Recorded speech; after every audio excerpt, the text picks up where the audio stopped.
Ayy, poppin' like I'm supposed to. Watch out for the people that ain't close to. Speak a little something you could toast to. I ain't tryna hear about what you won't do. Moving like I'm into. Hit the ground running like the rent do. Speak a little something that you're into. I ain't tryna hear about what you been through. Like hold up, say what's the hold up. I got the pack, who got the roll up? I'm tryna pull up. It seem like every time I show up, it gotta go up. See the drip, they see the glow up. Oh, now they know us. See, it's funny how my pockets out of shape, but I'm fit for the flex. Clear the phone call, hit my chick with a text. Parlay through the bird with my drip from the jets. Save a couple hundred by your with the rest. I prefer my reefer with Henny and Coke. Please don't be stingy, got plenty to smoke. Show up and act up and back to the crib. I do not stun, I just rap what I live. Seem like they doing the most for the clout. Did what I said so they know what I'm about. Show up and act up and back to the crib. I do not stun, I just rap what I live. Ayy, winning like I ought to. I ain't wanna do it, but I got to. Smoking what my doctor told me not to. Got these wishing they was hot too. Ballin' like I need to. Got my exes wishing for a redo. Smell the marijuana when I speed through. Hit her with a tip, that's a preview. Hold up, wait up, get your weight up. Shit, get your money, not your hate up. Boy, draw a play up. I flip my wrist, a layup. She wanna lay up. I gotta get it, I'ma stay up. I'm all the way up, I got my pay up. I ain't playing with you, I'm a coach now. Commentating, do the most now. I be somewhere booted with my toes down. Made little baby tooted with her nose down. I prefer my reefer with Henny and Coke. Please don't be stingy, got plenty to smoke. Show up and act up and back to the crib. I do not stun, I just rap what I live. Seem like they doing the most for the clout. Did what I said so they know what I'm about. Show up and act up and back to the crib. I do not stun, I just rap what I live.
What's up, good people? I am back. Let me know that you can hear me in the chat by typing, he's back. He's back because, yes, I am back on this side of YouTube.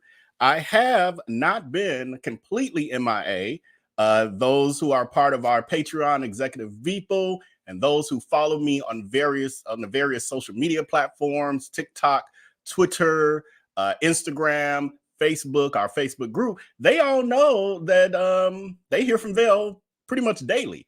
So make sure that you are following me on those other platforms so that you can also not miss me so much, because sometimes I'm just not putting out videos on this side, but I promise I'm not going anywhere. So thank all of you who are in here. Please hit that like button if you have not as of yet.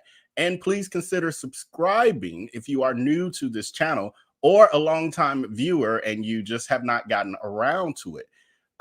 Thank you to everyone. I'm feeling so rusty, but I'm here. I'm here. Thank you to everyone letting me know that you can hear me in the chat. Renee S, RJ, Sweet Diva, Saint Center, J Rave, Marianne, Trakeisha, Nicole.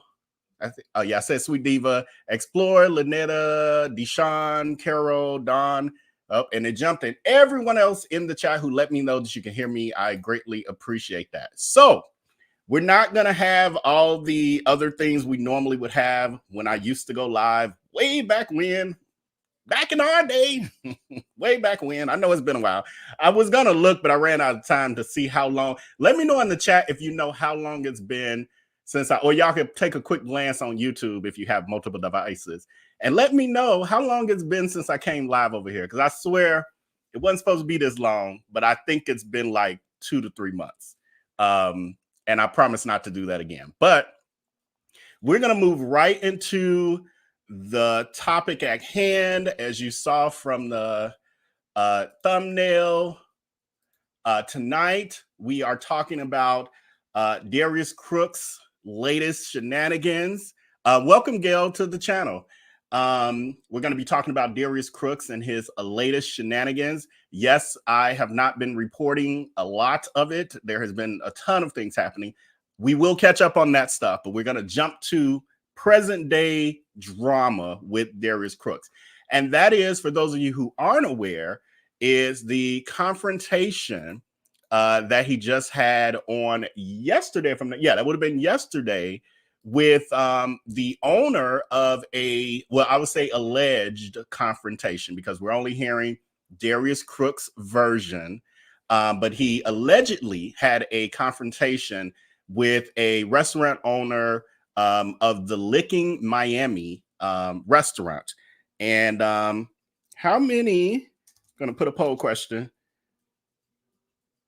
I'll just put, have you heard about this story? Have you heard about this story of Darius Cooks being confronted to the point that he felt the need to call the police? So, as some of you now recognize, Darius Cooks is recognized by some of you, as well as his DHAGs and new followers, for traveling across the country in an attempt, in his words, to review every Black-owned restaurant in America. What we have coined over here, I've heard it said, and I've adapted it, the Slanderous Black Restaurant Food Reviews, because all he does is slander Black restaurants. Now, there's a compliment here or there, but the goal of his mostly is to slander Black-owned businesses, as we clearly see, and get into drama and create stuff for clicks and views, etc. And it's been documented. Well, and we also know that he is a documented, some people, everybody don't know, that he's a documented scammer and criminal that's been exposed by multiple media outlets, including Atlanta Fox 5, Forbes magazine, Black Enterprise magazine, Yahoo. You mentioned it, just Google them. Google Darius Cooks, and you're going to see that stuff. The first 2 or 3 websites are going to be him promoting himself, pushing himself up on the Google algorithm. Everything else is going to be the real deal of videos people have done on him and media reports and with evidence and receipts galore. But however, his latest grift has been, and what he's become known for is his brutal, slanderous food reviews for internet clicks and views, and his toxic critique style that has justly been pissing off both the business owners across America, black business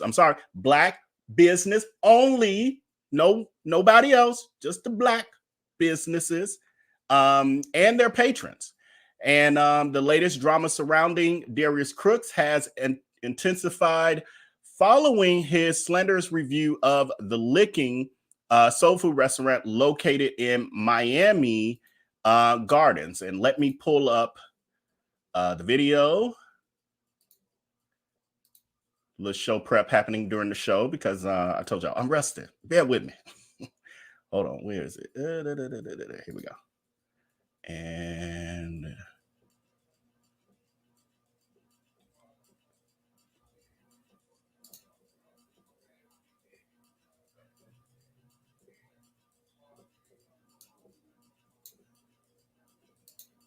give me a second.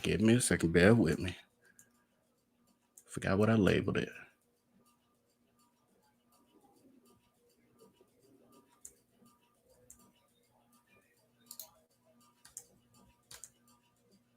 Oh, here it is.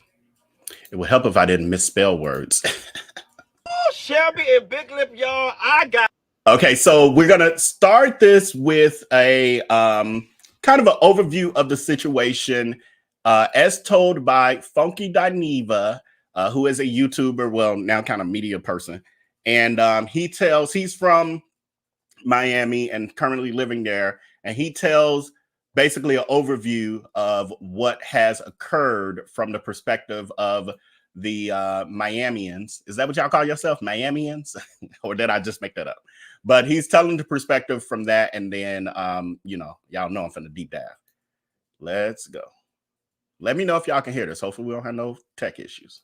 Oh, Shelby and Big Lip, y'all, I got the tea, baby. And this tea is sweet. I mean, this tea is fresh off the streets of Miami, baby. They don't call me all the way from Wynwood and told me what all the hell was going on. Let me tell you something, baby. I'm so excited I can't even get it out. Now, they say popular food critic and blogger Darius Cooks was doing his, he's doing this dining with Darius thing down here in Miami. And as part of that, he's going around to different black-owned restaurants, giving critiques, unsolicited critiques of these people's businesses, baby. And let me tell you something. He ran his mouth too damn hard and too damn much at the wrong people's business. And who business am I talking about?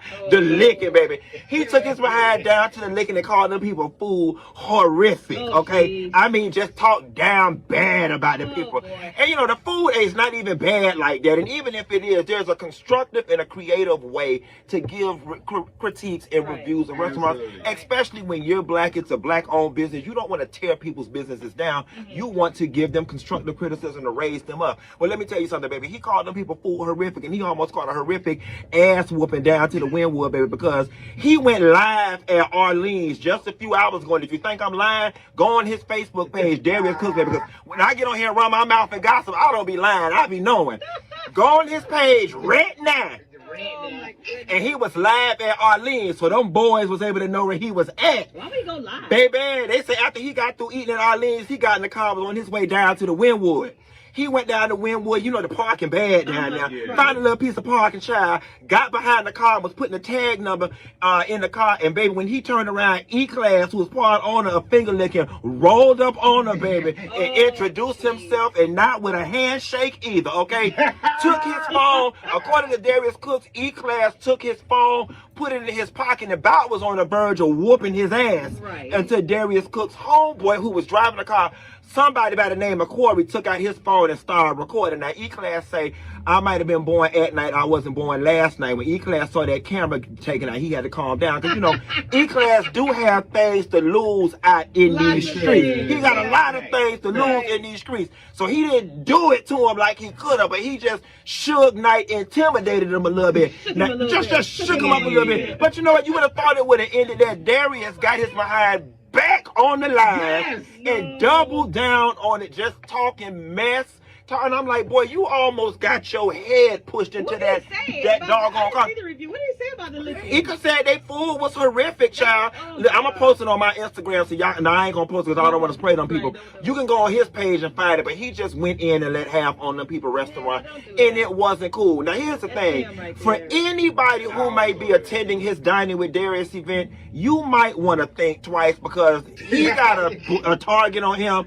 And y'all know once the Liberty City and them overtime dudes get involved, everybody who at the thing liable to get sprayed up. They liable to air out the whole dinner. All right, and that's the funky five for today. Stay from right now. I done told you. Oh, jeez, that's funky. Listen, those are the views. I'm about to say, the views of Funky Daddy, not the views. Don't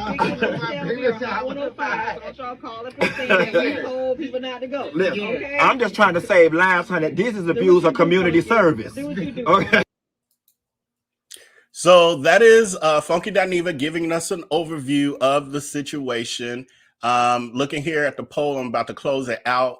51% of you have heard this story, 49% have not. So I'm glad that we are sharing this. Well, and I guess out of the 51% that did know, a few people tagged me. That's another reason we're on here tonight. I was like, okay, I can't keep pushing us off. People tagged me. Vale, did you see? Get your ass on this camera. Talk about this foolishness. Next poll question is, do you follow Darius Cooks for better or worse? Do you follow him? So going back into the story, this particular drama that we're talking about this evening started on this past week, November 5th, after Darius harshly criticized the licking to his 1.6 million followers and bot accounts on Facebook, which means fake accounts. For those of you who may not be familiar. I didn't pull it. I ain't gonna bother. And so Darius Cooks was expressing that he was deeply dissatisfied with both the food and the service, and he voiced his displeasure on his social media platforms. And let's take a look at what he had to say. So this was part of the post. We're going to take the comments down for a little while. My moderator's in the back. If you can take the comments down, we're going to have a couple images. I'm going to be, if it's covering it up. I forgot y'all on the delay. Let me do it myself. There we go. Come off. Come off.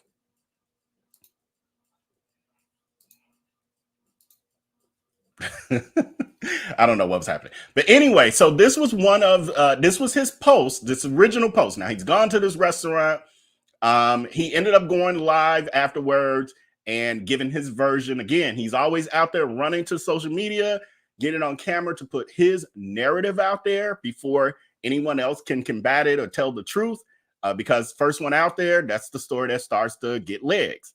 He's aware of this. He's been working y'all on social media for over a decade. He has pretty much mastered how to manipulate y'all, and he does a very good job.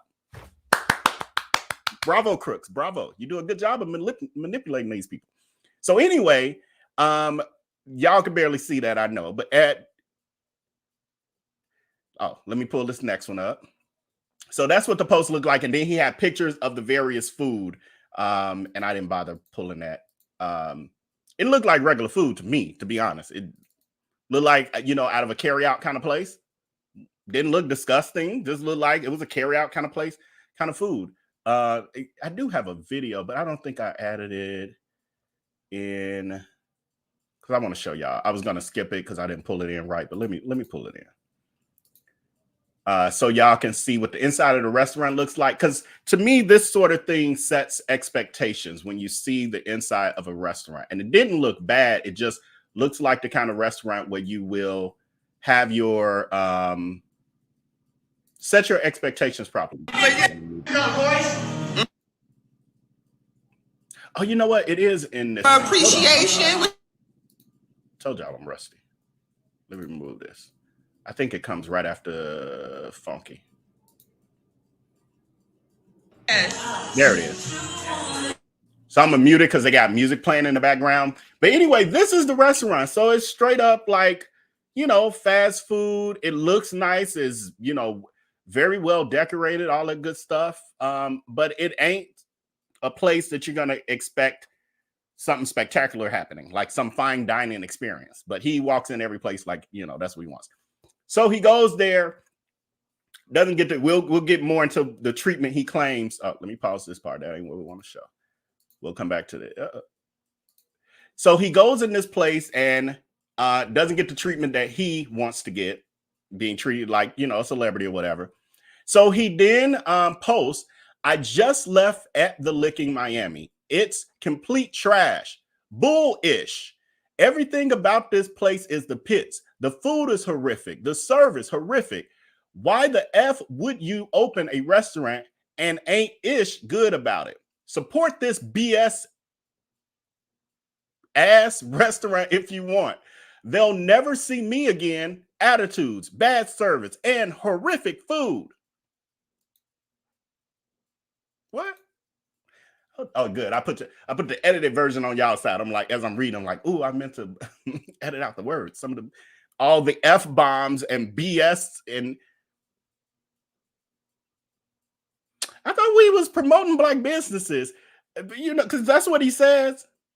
He's on a mission to elevate black restaurants across the country by promoting them.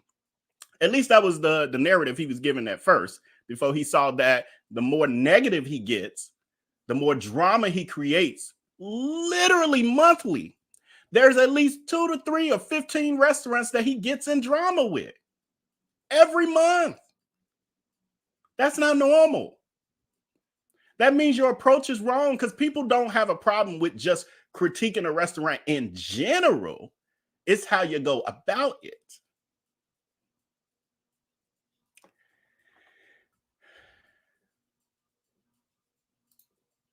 What was this question? Do you follow Darius Cooks? 78% of you say no. 22% of you say yes. Next question is, I don't know, because maybe, you know, I'm a different kind of person. So maybe to some of y'all, this sort of critiquing is fine. It's considered humane to y'all. Y'all consider him Christian-like, because he's always, you know, playing church on his Instagram lives and stuff, and talking about how favored by God he is. So we should see some of that, proof of that. Maybe this is what that looks like to y'all, because I don't know. I can't stomach treating everyday people like that. Now, Darius Cooks, because I know some of y'all gonna be like, you dragging Darius Cooks? Fuck yeah, I'm dragging him. I'm keep dragging him because he's a horrible human being and keeps doing destructive things to other humans. So yes, I will drag him. I will drag anyone who is not a good human being. Just know that. That's how I roll over here. But I ain't gonna drag people who don't harm people. That ain't what I do. Just because I'm dissatisfied with the service or something. Next thing you know, I'm F this and horrible place and all, just disgusting. Oh my God. Ugh.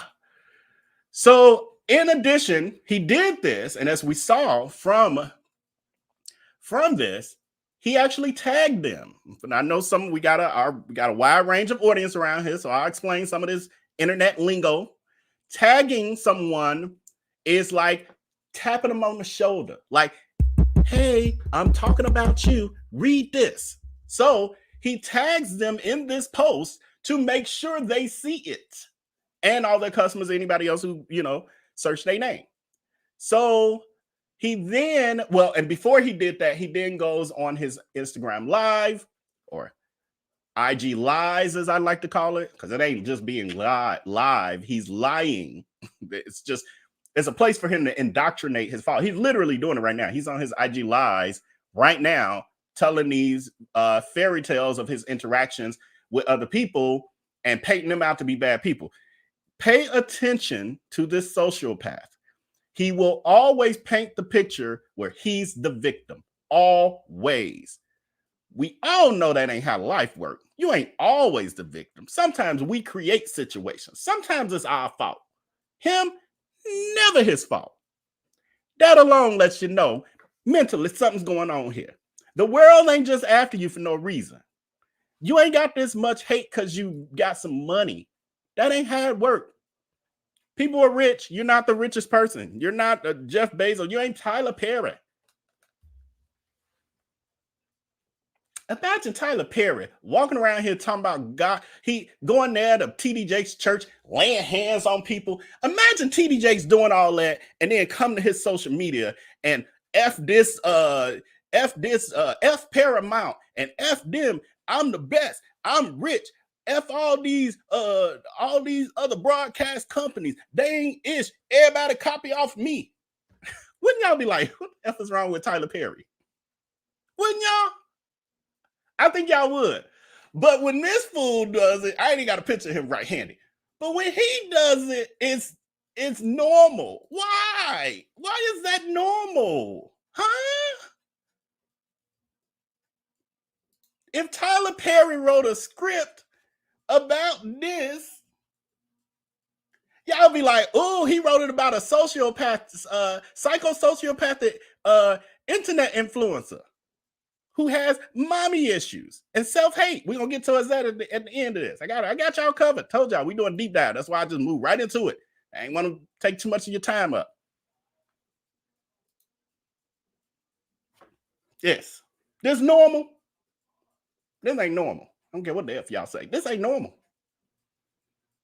We got other stuff we talked about in the past. So anyway, now we get into Darius Cooks giving his version of what occurred. Now, we ain't seen nothing. We ain't heard from E-Class. We ain't heard from nobody else who's been on the scene. Even his flunky Corey, the videographer, ain't said nothing. Only Darius's version. Only Crooks. But this is him telling us his version. So let's brace yourself. Yeah, I hope you got a drink handy. It's gonna be a minute. This is a couple minutes. But I'm giving y'all a deep dive. So these videos with him rambling, they look long, but I want y'all to get the big picture because I want to really break it down. I want y'all to really understand what's happening here. Let me then move it back a little bit. Hold on before I start it. Where we at? Here we go. Okay, here it comes. Yes, I'm not really sure. So he said that, and then he posted on his Instagram stories all the old stories about me. You know, the scamming, I'm like, that went too far in. I knew that something wrong. Okay. Yeah, it's the way I edited this to have it all be where I could just have one long clip, but then it's not the easiest to navigate. Here we go. Israel. The shenanigans have already started. Yesterday I went to I'm gonna do commentary. If you want to see this foolishness, go to his Facebook, but I will stop and go. But he says the shenanigans began as if he didn't create this situation. But continue. A restaurant called The Licking, which you guys I'm sure are familiar with. You guys keep saying, does DJ Khaled own it? And he doesn't. I just think he was promoting it. I don't think he owns it. So I know there's a lot of confusion around that. All right. Also, I went there yesterday, and I did not have the most pleasant experience at all, actually.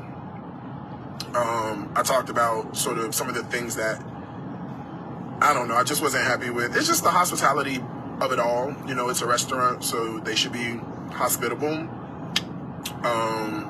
And they just weren't. You know, the poor girl at the register, so it's my first day, you know. So she's trying to navigate stuff, and the manager who was on duty left her behind. And he left the building, actually. So he wasn't even in on the premises. He ended up leaving, and then I asked her, you know, it's like 4 people in there sitting down. I was like, can we lower the music some? The music was blaring. It was so loud.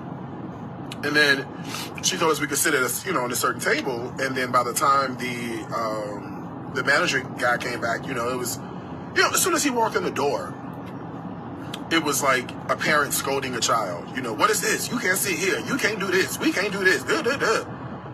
And I was like, dang, man. Good evening, good afternoon to you too. How are you?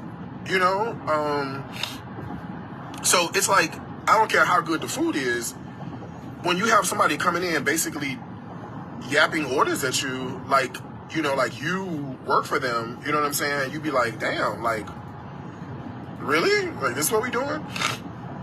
So I told him, I said, well, you know, oh girl, the cashier told us we could sit right here. She said it was no problem. And really, it's nobody in this restaurant, so I don't really know why there is a problem sitting here in this spot. He was like, well, the lights are off over here. He's like, it's dark. I'm like, the lights are on. You know what I'm saying? Like, I think you just wanted to, he just kind of wanted to flex, I think, at that point. You know what I'm saying? He's the... So the manager wanted to flex. You see him projecting. He's like, oh, he wanted to flex. He just came in with this air about himself and demanding things. Ninja, that's what you do. That's what we watch you do every time every time you do capture yourself going live in these restaurants. We see you doing all of these things. Manager, type A personality. He just... You defining this man as a type A personality from one conversation where you didn't get your way. So now this man type A personality. You see, and they'll the flying monkeys, DHAGs, deplorables, will take this as fact, not realizing he's literally giving you his opinion of this man. None of this is factual. It's just his opinion because, again, he didn't get his way. Just wanted to be a flex, I guess. And we got it all on camera. A flex, I guess. Pay attention to the key words. He doesn't know that.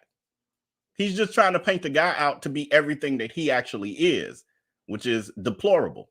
It was just a really bad sort of like hospitality and service experience. And so, which I'm hearing from y'all that this is normal. This is what to be expected at this place. So this is. So the funny part, y'all, I ran out of time, but as I watched this, as I was pulling this show together for y'all, I was like, God damn it. I wish I had more time because I wanted to insert clips of him and his horrible customer service. I put some little tricks, put some little special pieces in here a little later on. But I didn't have enough time to really do what I would have did. But I was going to put in him cursing them out, tell him get the F off his line. B, what you asking me that for? You sent 7 emails, send the 8th one. I literally was going to just throw that stuff in here, but I didn't have time. Again, projecting. We have you on camera doing all these things. It's not anything that I feel like is new. So, of course, I was pissed yesterday. And well within my right as a paying customer to express, you know,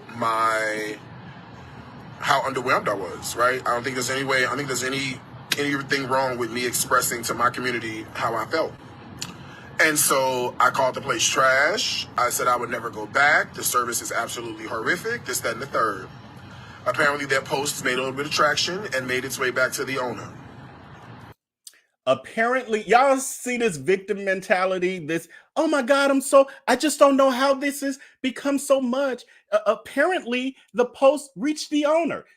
Ninja, you tagged the owner. You tagged his restaurant. Of course he's going to see it. You put it on your platform with 1.6 million bots and a few humans, maybe 10 to 20,000 humans.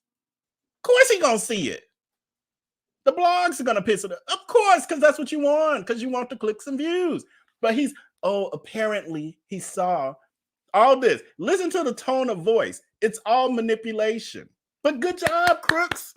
Good job. You're trending again. Only on the, generic blogs. Not like Keith Lee, though. You ain't on the national media. You just in the, little YouTube blogs and stuff. Little Instagram. That's as far as you're going to ever get in life. You messed it up. Could have did more. The owner of the restaurant, he commented on one of my Facebook posts, and he wrote, "See you soon," with the praying hands. As if I'm supposed to be afraid, I guess. I'm not really sure. So he said that, and then he started. So he posted on his Instagram stories all the old stories about me. You know, the scamming, the BBB warning, it's that. This is what they do. You know what I'm saying? Like they circulate these stories as if nobody's ever heard of these stories, and this is their way of getting me back, is by saying, oh, you're a scammer. Oh, the BBB says this. Oh, I Googled you this. It's like, we do this with every restaurant owner every week. You get up. Now, y'all hear him? Because some people going to think Vale over here just making up stuff for clicks and views, when Vale just tells it like it is. He does all the work. Crooks does all the work. I literally just grab the receipts off the internet from the beautiful people in the coalition who follow him on the various exposing pages and on Twitter and stuff. I just take what they've been watching and put it all together. I don't have to embellish nothing. He literally telling you every week he's getting exposed by these Black restaurant owners because he's creating drama with them. It's not because they're bored. How often do we see restaurant owners creating drama for clicks and views? Clicks and views ain't what pay their bills. You coming in their restaurant and eating does. The clicks and views pays Darius Cooks bills. So that's why he keeps it going. That's why he's removed himself. Slowly, if you'll notice, he's removing himself more and more from front-facing businesses. Everything he's trying to do now is internet-based so that he can run his business and, commit crimes and all of that. And it's just harder to track him down, harder to keep him. His customer base is too large, all of that stuff. It's all about design. And he's a horrible business person. It's all about design. It's all about design. Upset with me because I speak my truth. You go dig up a story from 4 years ago. Another lie. I'm replay that part. These are the sort of things that Darius Cooks does in his recreating of the narrative, because some people who are listening to him and listening to this, live with him, not here over here on this side where I'm gonna break it down for y'all and give y'all the facts. The true story, as the thumbnail says. He's trying to now make it seem like it's so old. It's so long ago, 4 years ago. Nigga, that was just, what was that, a year and a half ago? I've only been covering this for now I think it's close to 2 years. I've only been covering this for 2 years. That's how I know. It ain't been no 4 years. I haven't had this YouTube channel 4 years. So that's not true. But you'll notice, like, the more he tells the story, I got him recorded other times, he just throws a random number out there that's not accurate. Because again, it's going to make these people who don't know no better think, oh, why they keep bringing up old stuff? Also, he's minimizing. I don't care if it was 20 years ago. If you were a scammer and you created fraudulent companies and defrauded hundreds of people and then cyberbullied hundreds more and doxed nearly 100 more, it don't matter how long ago. That could be 10, 20 years ago. You're still doing it all. You're still doing it all, with the exception of the Fresh Go Food scam, because that business is shut down. But now you're about to create the Carolina Pound Cake. I don't want to get too far ahead of myself, but you're about to recreate that, relaunch, as you called it, that scam where you were running a trap-based bakery illegally out of the state of Georgia. And they shut it down when they found out where it was. And now you're about to restart that business. Hopefully legally this time, but you're not started in Georgia because you can't run businesses in Georgia. Another thing he lies about. So now he's moved to Houston. Well, he has the house in Houston. Now he's claiming he's about to become a permanent resident of Houston in 22 days. Now, all of a sudden, you're trying to open that restaurant again because you couldn't do it in Georgia. You can't open nothing in Georgia. Your warehouse is there. Why wouldn't you have your new Carolina Pound Cake company be there? Right, y'all. We ain't gotten to the molded cakes and stuff now. Slow down. Y'all getting ahead of us. We'll break that down again. We'll do a whole new, because there's a lot of new people who don't know these stories. Let me just do a quick little poll. What's this one I'm ending? Do you believe that Crooks reviews are constructive and just fine? 8% of y'all Batshit crazy, and it's okay with me. I love y'all. Love you anyway, or you're a troll. Either way, have at it. It takes all kind to make the world go round. Do you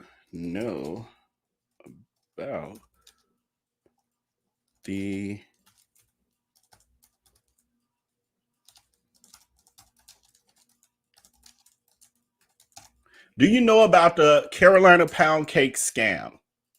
Do you know about the business that Darius Cooks ran through the down? He did run it down. That wasn't what I was trying to say, but that he ran during the pandemic, called the Carolina Pound Cake Company, where he was supposedly shipping, cakes to people across America, and people were. We got some stories on that, but it was in an illegal bakery in Sandy Springs, in Atlanta, in the Sandy Springs suburb. I think that was Sandy Springs. Anyway, we'll talk about that more, but I'm just curious how many of y'all know about it. Okay. Oh, let me finish playing this. I'm multitasking. I got confused. Speak my truth. You go dig up a story from 4 years ago. You get upset.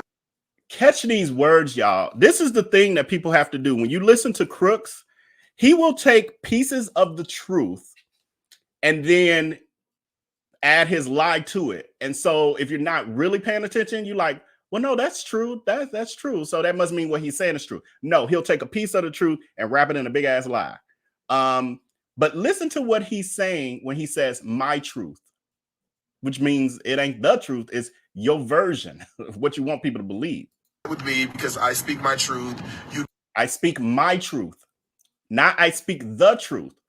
Pay attention, y'all. Pay attention. He tells on himself.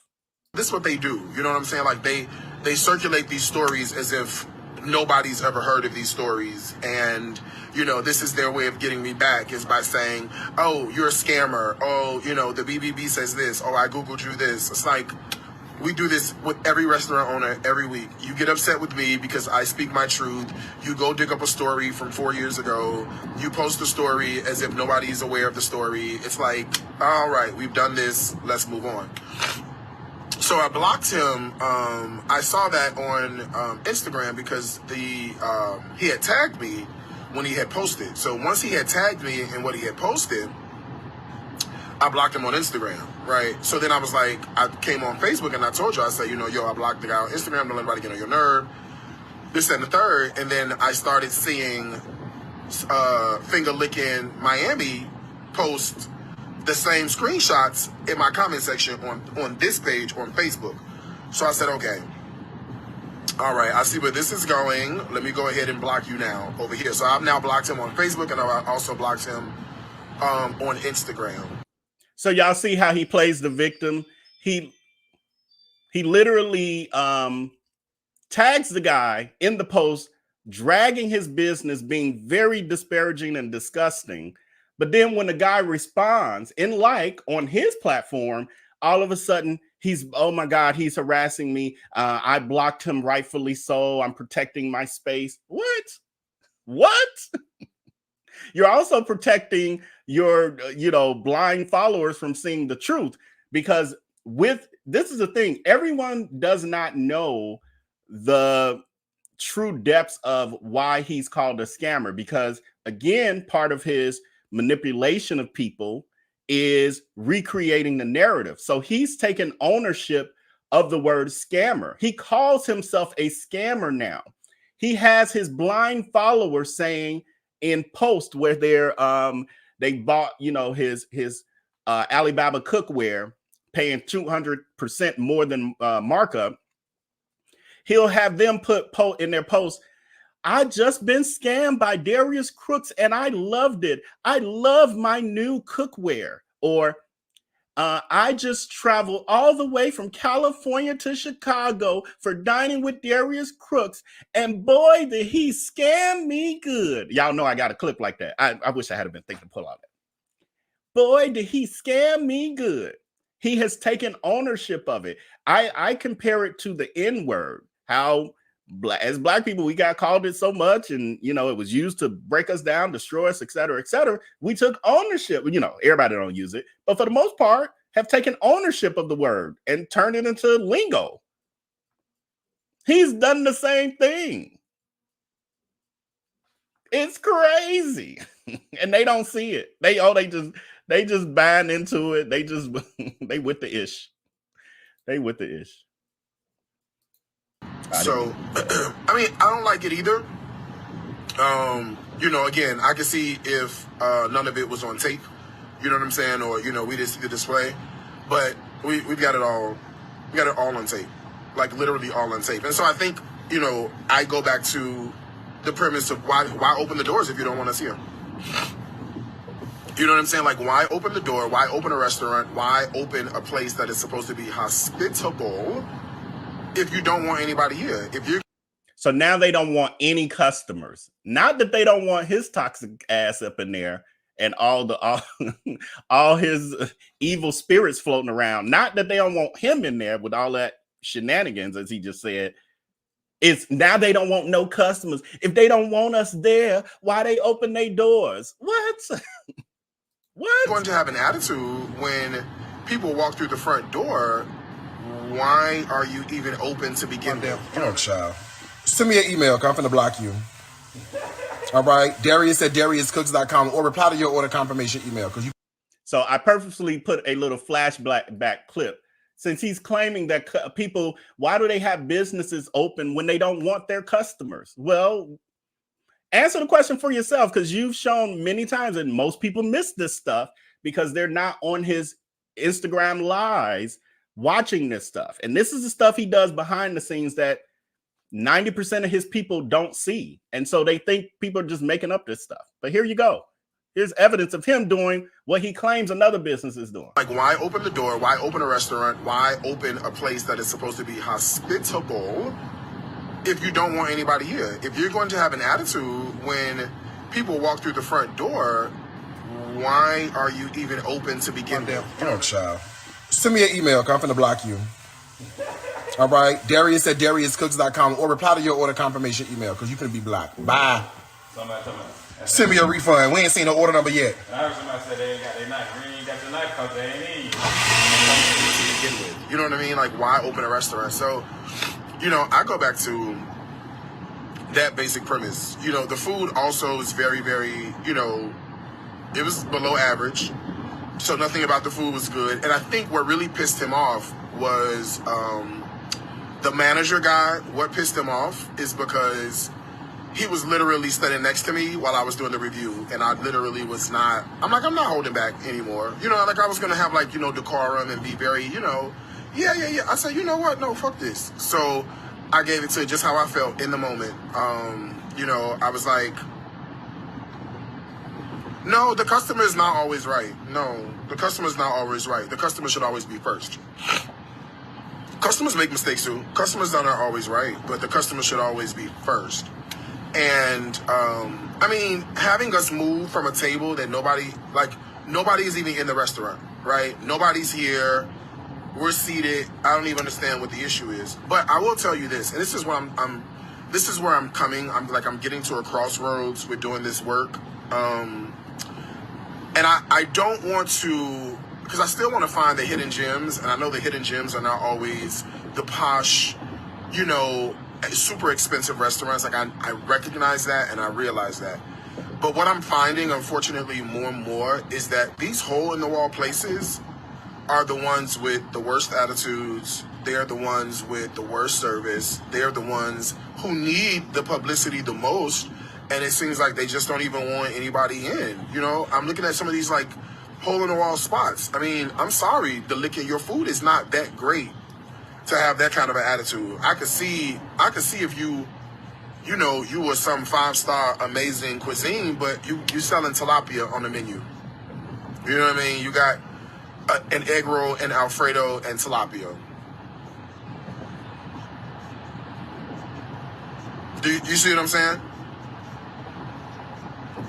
Again, like I said, I could see if it was, you know, some super dope. Okay, then cool. All right, now this makes sense. You know, we could do this, but you ain't even hitting on those culinary levels, right? And I also want to say this. I don't see why there's an issue when I'm echoing the exact same sentiments, your normal customers are echoing, right? Your normal customers are telling you the service is bad. Your normal customers are telling you, it's just okay, right? Your normal customers are telling you this. Your normal customers are telling you that. Hold on one second, y'all. If your normal customers are telling you that, why is that an issue, a problem? You know what I'm saying? This, that, the third. If that's what your normal customers are telling you, and I'm literally echoing the sentiments, I think maybe it's you don't want me to say it. You don't want to hear an outsider say it. But the insiders have been saying it, and unfortunately, you still haven't done anything. The insiders are telling you, like. So now his claim, again, recreating the narrative. So he has some of his followers, probably 3 to 4 people, then told him that they agree, like the food not that good, or they had a bad experience, or whatever their complaint was. He's now trying to say that the entire restaurant is suffering from that critique, ignoring the fact that there are so many other people saying how great the food is and how much they love the restaurant, and they have multiple locations and all of this because of these people who agree with you. And he'll do that all the time, where he'll impress upon, if he can get one or even just one person, he'll be like, and there are people who agree with me. Okay, but when we're talking about a restaurant that is very popular in a city or a state, and you got a handful of people who had bad experience. We've had bad experiences at McDonald's and Burger King, but that doesn't mean that we want them closed down or that they're horrible. But that's allow him to tell the story, and that's the story he'll tell. McDonald's is a poorly ran business that needs to go out of business. They don't want customers, and he'll do that based on one experience at one location with one employee that he gave some sassy energy to, and they gave it back to him. And he turns the narrative to the whole restaurant, the whole business being a flop. And the only thing I noticed with this particular situation that he does with every other situation is usually he throws around the fact of how wealthy he is as also a read. And I know, because I'm a multimillionaire and run blah, blah, blah, and I've had successful businesses, he'll do that. But he didn't do it in this case, because this guy is obviously more successful. The owner of this restaurant is more successful and obviously more wealthy than he is. So that ain't came up in the conversation. Oh, she's so horrible. She's so miserable. Fix this, and you still haven't, but you want to get upset with me with an outsider. It's not DJ Khaled's restaurant. He was only promoting. He does not own the restaurant, okay? So there's also, so he keeps talking about the whole DJ Khaled thing, because people are telling him that basically you trashing DJ Khaled's restaurant, and this E-Class guy is a co-owner. Darius Cooks is saying, no, DJ Khaled doesn't own it. He was just promoting the business. I don't know how he knows that factually, or is that just his opinion, but people from Miami are speculating that. So I don't know for a fact which is true, but if you're wondering why DJ Khaled keeps coming up, that's because people are telling him you're trashing DJ Khaled's restaurant. And this guy, this E-Class guy, the business owner, from what I hear, he's in the music business and all of these other things. I think he owns a studio or something too. So he has multiple businesses and has a lot going for himself, and is very connected with a lot of the famous people we know, famous rappers and stuff we know. He could be in business with them, and Darius Cooks don't know. That's not his lane. So, but you know, she's a know-it-all. So just take it with a grain of salt. That's what they talk about. That's where we are with, unfortunately, with the licking, no doubt. And I get it. He pissed because of what I said. He pissed at what I said, and that's cool. You could be pissed at what I said, but it don't change the fact that the service is bad. It don't change the fact that y'all should be open if this is the way you're gonna act or treat people.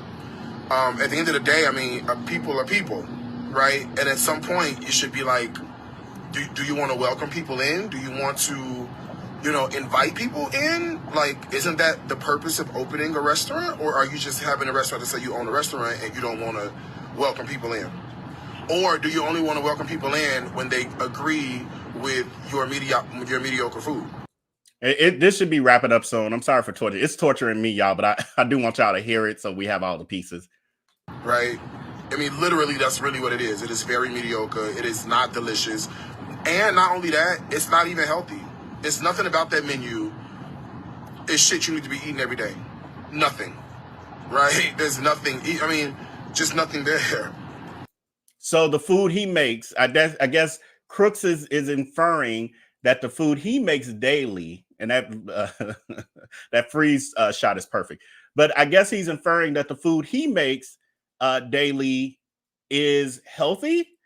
Because last time I checked, he said you got to put sugar in greens. That healthy?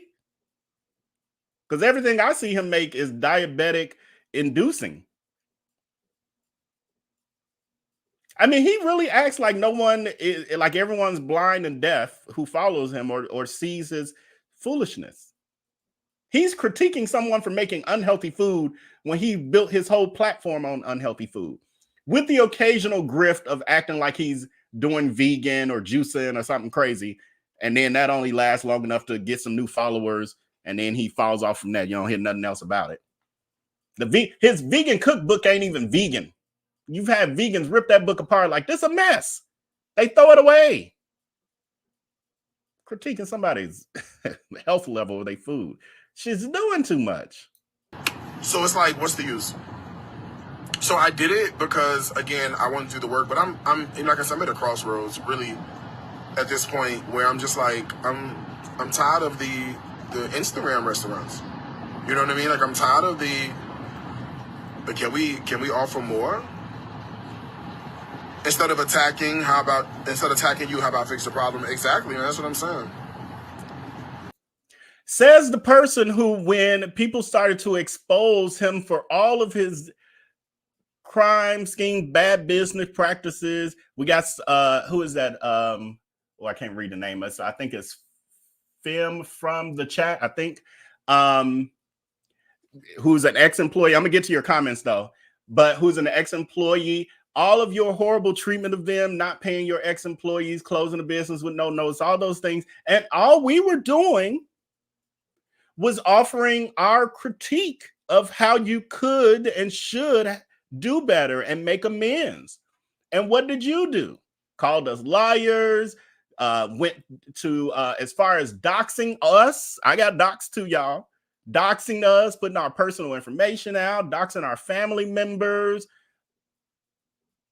All we was trying to do was help you be a better business person, like you're supposedly trying to do with these black businesses.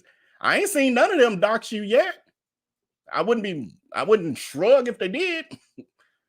I ain't seen none of them do that. All they've done is put out the facts of what's in the media. They haven't even created any stories about you. They literally are reposting what's already out there. So why they wrong? How are they a bad person?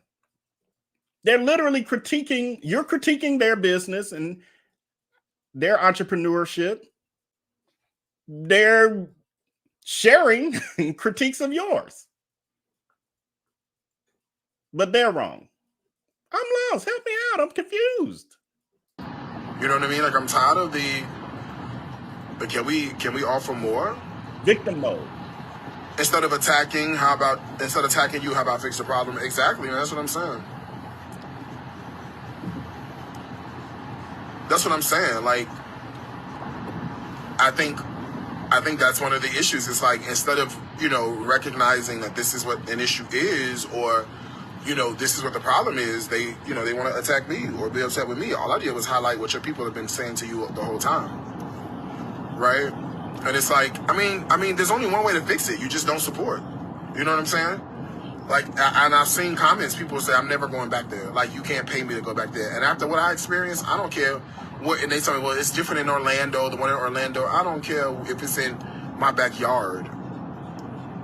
Right? I don't care if it's in my backyard. Why don't I have a restaurant? Because I decided to focus on my $1.9 million. I think this is where my receipts come in. So just hang tight. Dinner party tour, that I've been doing all this year. 334 dinner parties. That's why I'm in Miami for a dinner party tonight.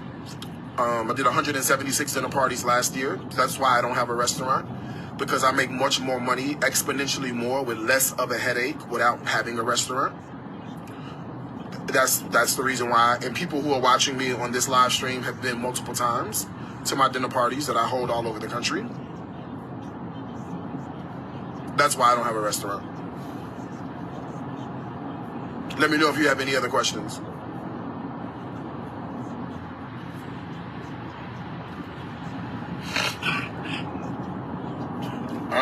Y'all give me a second. I'm trying to see if this person has any additional information. Do they need any additional information? If there's any questions they need to have answered. Let me see. I'm just receipts of his healthy food. His he rates creativity and the aesthetics, the appearance, the taste. This is his food. I know this look like something from your probably look like something your kids when they make their first attempt to make their first soul food meal. I know that's what that look like, some slop. But this is what this culinary supposed guru, this is his plate. just wondering if they have any questions.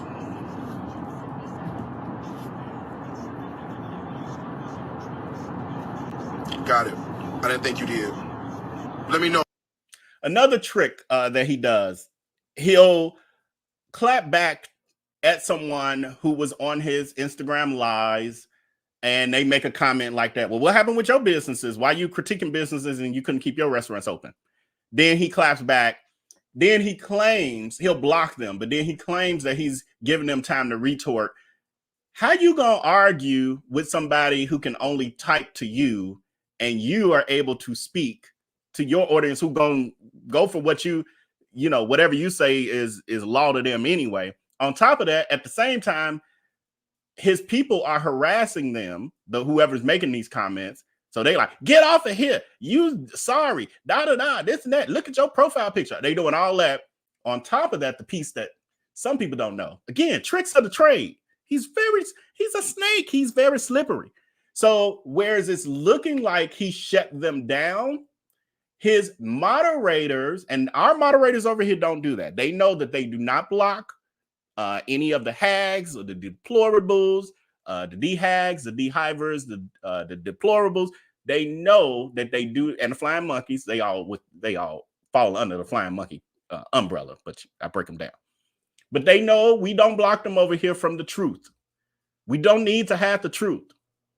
We will time out the hell out of them if they get to acting up, but we will not block them. Him, on the other hand, his moderator's job is to block people to keep the truth from coming out. So the truth is, although he's acting like that person never said anything back, most likely the moderator blocked them if he didn't do it himself. Tricks. He's a sneaky one. I'll be here for a little bit. If you have any other questions, I'll be around. Yeah, that's it. It's just disappointing, And not for nothing. All the restaurants can't be amazing. You know what I mean? Like every restaurant that we open up, that we go to, every restaurant can't be outstanding. You know what I'm saying? Every restaurant can't be amazing. So I'm not expecting it to be amazing. I do expect relatively decent service. I do expect, you to be welcoming when we come in. I do expect you to be like, welcome, not necessarily, why you here? What you doing here? That kind of attitude. You know what I mean? Lord, y'all, I wish I could have pulled my clips. Clips are flying in my head. I got all kind of like, oh, I remember when he did this. Oh, I remember when he said, oh, don't bring this ish over here to Instagram. We take that ish back over there to Facebook, to his own followers and customers, or potential customers. It's all in play. Oh, Lord. Y'all wait till I'm able to just pull this stuff real quick on y'all. Like, I think we should expect that. I don't think there's anything wrong with expecting that. But, it is what it is. So we're out here. We're on our way to 2 more restaurants today. I can't tell you which ones we're going to. In fact,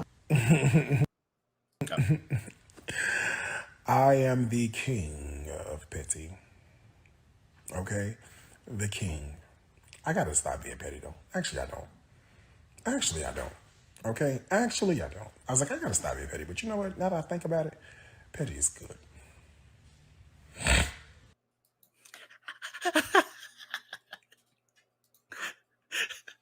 Petty is good. Sometimes petty's good, y'all. Y'all know I can be petty. Sometimes petty is good. I gotta agree with her in that case. Sometimes petty is good. That was a petty moment. Y'all notice how it ends on the pig snort? Okay, let's get back to this story. So, as Crook mentions, he, even after all this drama, plans to slander at least 2 more restaurants in Miami.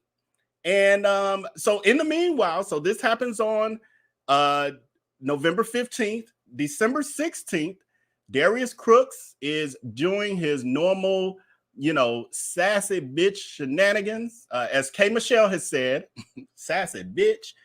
He's doing his sassy bitch shenanigans online. He's still talking about the licking, dragging them, mentioning them in his Instagram lives, just trolling. He posted this on his Facebook. The licking is upset. I'm a scammer. So basically, because now that owner was posting and exposing Darius Cooks, really just, again, reposting what's out there. He always say, what's wrong with me reposting what somebody already put on the internet? Well, that's what they're doing. They're just reposting the national media's investigation of your crimes and scams and cyberbullying and doxing and everything else you've done. That's all. So he does that. Then he posts this here. Just had to block the owner of the licking. Happy Thursday. Don't let nobody get on your nerves today. Okay? Doing all that just sassy bitch behavior all over the internet. That's on next day. Then we fast forward to the 17th, November 17th. Darius Cooks shares a disturbing post. Excuse me, y'all. Some of y'all know I was getting over a cold and I still got a little remnants of here or there. Says his Instagram after shares a disturbing post on his Instagram after a physical confrontation with the owner of the licking, the restaurant, and the incident that prompted him to fear for his life and file a police report. Oh, the sassy bitch is in fear for her life all of a sudden. What's happening? Says this experience has undoubtedly heightened his vigilance as he continues his career as a food critic. He wrote a post. He wrote in a post that just in case I end up, I'm on YouTube, so I can't say unalived. I can't use the word. So as per usual, Darius Cooks shares his narrative, twisting the version of the details of the incident on social media, explaining that he was confronted by the restaurant owner known as E-Class, a prominent businessman in Miami. According to Darius, E-Class approached him on the street and identified himself saying, "I'm E-Class and I want to talk to you." Darius claims that the restaurant owner then grabbed his cell phone from out of his hand and threatened his videographer, Corey. He says, allegedly, E-Class warned Corey that he would unalive him.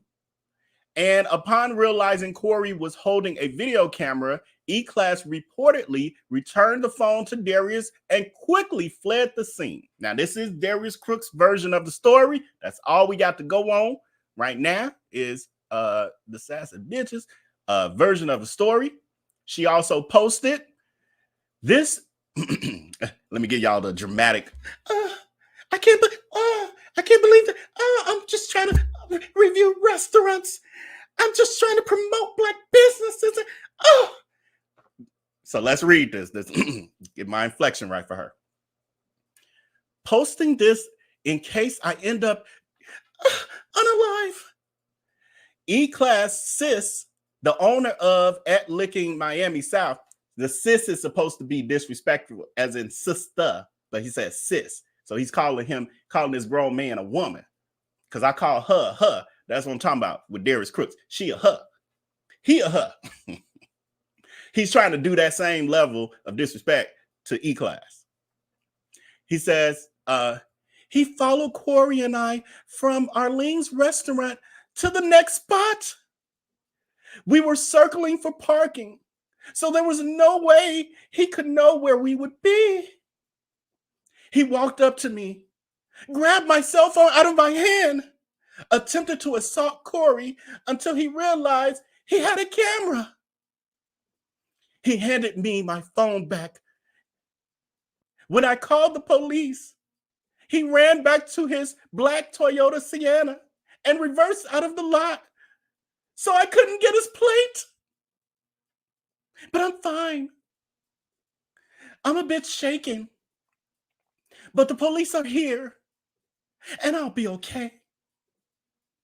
But if I'm unalived, you know what happened? And scene. Y'all welcome. Y'all welcome. That was good. That was good. That was good. That was good. If I had, and that just came off the top of my head. I ain't practiced that. Had I practiced, I gave y'all a little better performance. That was off the top of the head. That was off the cuff. Give me a little grace for that. But anyway, so Darius Cooks, did her, social media shenanigans, did all that, getting the attention, getting the clicks and views. And then she also went live and gave her video version. Because what's important in the social media world, for those of you who are familiar, is that you want to get your video views, you want to get your post views, you want to get your likes and comments and all that. All of this stuff is helping the algorithm. And then you're hoping that the blogs pick it up. Because then people are going to be doing stories like me. Y'all bamboozled me, sending me tag, Val, talk about this. Val, where you at? It's been too long. Giving me all of this. And now I'm talking about it. So now I had to go to her page to grab a couple things, get her more attention. This is why she won't go away. This is why she won't unalive. That's why she won't unalive. Because we keep breathing life into her with this. When we cover this stuff. It is what it is. Anyway, so she takes to her Instagram lives and she tells us her version of the story. So let's hear her version of the story. I'll make this kind of quick, I guess. I'll give y'all a few seconds to get on. No doubt, y'all on the way. If I know y'all, okay? And I think I do. Yeah, physically I'm fine. So Corey and I just left Arlene's restaurant. That was I don't even know where it's at. Don't even ask me what city or wherever we were. All I know is it's close to Miami. So as you recall, I was live on here, which this is why I don't do the live streams no more, just FYI. But I was live here. And let me get out this sun, y'all. I was live on this page at Arlene's. And when I left Arlene's, we left Arlene's to come to another restaurant. So we got out the car and drove to come to this other restaurant. How you doing, sir? What's up, man? I'm good. How you doing? And so we're here and there's no parking. So we're driving around looking for a parking spot, right? In fact, we found a parking spot the next block over from where the restaurant is that we were going to.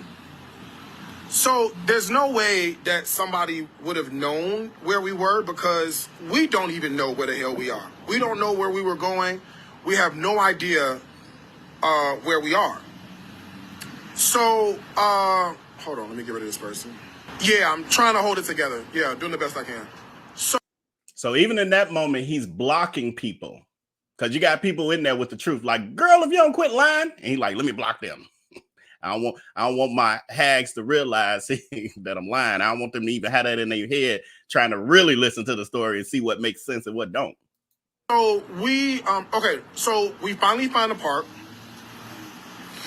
As a matter of fact, I'll show you where we parked so you can actually see it. And you can kind of see what I'll walk you through what happened. Here's the police. So I got one police there, another one's across the street, and we're about to file a report for simple battery and assault with the Miami Police Department. Just FYI. So again, this is all for dramatics, y'all. This ain't because he really is afraid or, you know, wants his audience to not be, you know, worried about him. This is for clicks and views. He's like, oh my God, this is a moment I need to grab. I actually have evidence of him doing this before and admitting that he's like, oh, what was I doing? I need to be grabbing my phone to get this for engagement. All on purpose. So we're driving around looking for parking. This black minivan is ours. This is what we rented for dining with Darius Cooks. This black minivan right here, right? So Corey is driving. I get out of the car. Someone approaches me from this parking lot right here, right? So somebody's parked in this parking lot. There's two cars here. There's a black Toyota Sienna and a Wagoneer. The guy, E-Class, comes out of the Sienna and he approaches me right here, okay, by the car. Now, I'm putting in the license plate because you got to pay for parking. So the phone is in my hand while I'm pulling in the license plate on the back of the car. I'm standing literally right here. Here's where I'm standing. And he walks up toward me. All right? He walks up toward me. He says to me, he says, I'm E-Class and I want to talk to you. That's what he said. He said, I'm E-Class, I want to talk to you. It happened so fast. Unfortunately, I couldn't get what he was wearing. You know, the shit just happened in 2 seconds. So it was like, and then, you know, I don't know these people. So I don't know if he's coming up to say, you know, like the guy just walked past just now and said, hey, what's up, chef? I don't know if he's just saying, hey, you know, love your work. Or if he's saying, hey, fucking hate you. You know what I'm saying? So I don't know what he finna approach me for. So me and Corey are both on guard. So we kind of step back. So my phone is in my hand, obviously unprotected. He grabs the phone out of my hand and puts the phone in his pocket, right? So then Corey has his camera in his hand and he walks toward Corey and he tells Corey like 3 times, I'm going to kill you. To Corey, right? He's, I'm going to kill you. So he grabs, it's acting like he's finna grab the camera from Corey, but Corey put the camera back in the car so he can kind of protect himself. And when he realized Corey was about to start recording, that's when he gave me my cell phone back, turned around, walked away. He got in his car, and the reason I couldn't get his license plate is because he was backed in, right? So this is the lot that he was in, right here. There's Corey right there. But this is the lot he was in. So this is where his car was parked. He backed. You see how this car is facing that way? The front of his car was facing me. So because the front of his car was facing me, so we couldn't see the back of his car. So I couldn't see the license plate, but it don't matter because now we know who the hell he is, right? His name is E-Class. He confirmed that. That's how I know who he is. The picture online, all his photos, because he's a popular person, all his photos match who the hell we saw. So it's definitely him. His fingerprints are on my phone.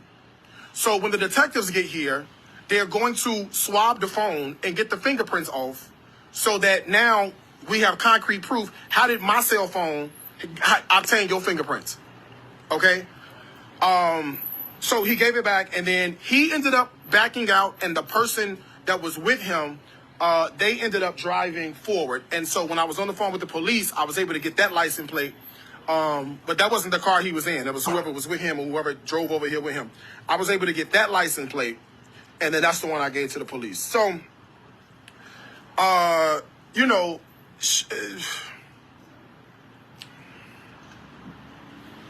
physically I'm fine, right? Physically I'm not harmed. Physically I'm not okay.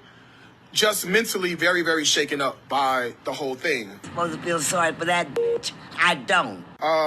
Not shaken up to the point where you know, I am not going to do the work or Oops, that was an editing error, I think. physically I'm fine, right? Physically I'm not harmed. Physically I'm not okay. Just mentally very, very shaken up by the whole thing. Supposed to feel sorry for that bitch. I don't. Not shaken up to the point where, you know, I am not going to do the work, or not shaken up to the point where I'm not going to do restaurant reviews, because that is not stopping, right? That will continue. And listen, I'm not afraid of death. If it's my time to go, it's my time to go. I've lived an amazing life. You know what I'm saying? So that don't even bother me. So don't cry for me over that. But at the same time, I just think that instead of trying to physically harm somebody, or instead of trying to come after someone because you don't like what they said about your business or your establishment, fix it, right? Fix the problems. Do what you got to do. Take care of it. Fix it. And then everything goes away.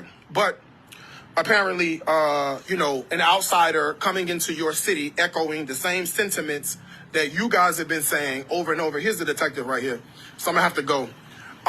But echoing the same sentiments y'all have said over and over and over again, I don't understand why that is such an issue or a problem. But, you know, it is what it is. I'm never going to stop telling you the truth. I'm never going to stop speaking my truth. You know, if every restaurant owner want to find me and assault me, then every restaurant owner going to find me and assault me. That's it. But I'm not hiding. I'm not under a rock. I'm not hiring security. I'm not doing any of that. These are restaurant reviews.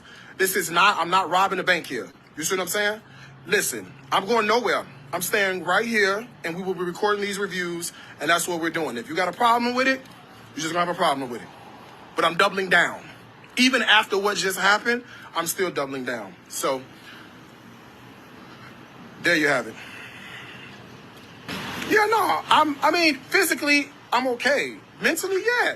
I've been shaken up by it. It's not every day that you get approached by someone who doesn't know how to control their feelings. What was the crime? Him taking your phone and giving it back? It was him taking the phone, which you can't do. I can't walk up to you and take your personal property. Doesn't belong to me. Even if I give it back to you, it's still against the law to take it. That's called, I don't know what it's called, but it ain't legal, right? Also, yelling slurs is not legal. And telling a videographer you're going to kill him is not legal. I'm like, all of a sudden he added the slurs in. He never mentioned slurs at all in the, like, he grabbed my phone, he went after Corey. He mentioned he said he gonna unalive Corey, but he never once said he called me this and he said this. He adds this in, but I'm now curious, do y'all think he has any footage of this? Because he loves to do this homophobic thing, like play the victim using his sexuality. I hate it too, because he'll somebody call him sassy or all the traits that he displays, and if they call it out and they happen to be heterosexual, or he don't know if they heterosexual, he then says, "Oh, and they weaponizing my sexuality," but he calls himself a sissy and a F word. He's done it. I have it recorded.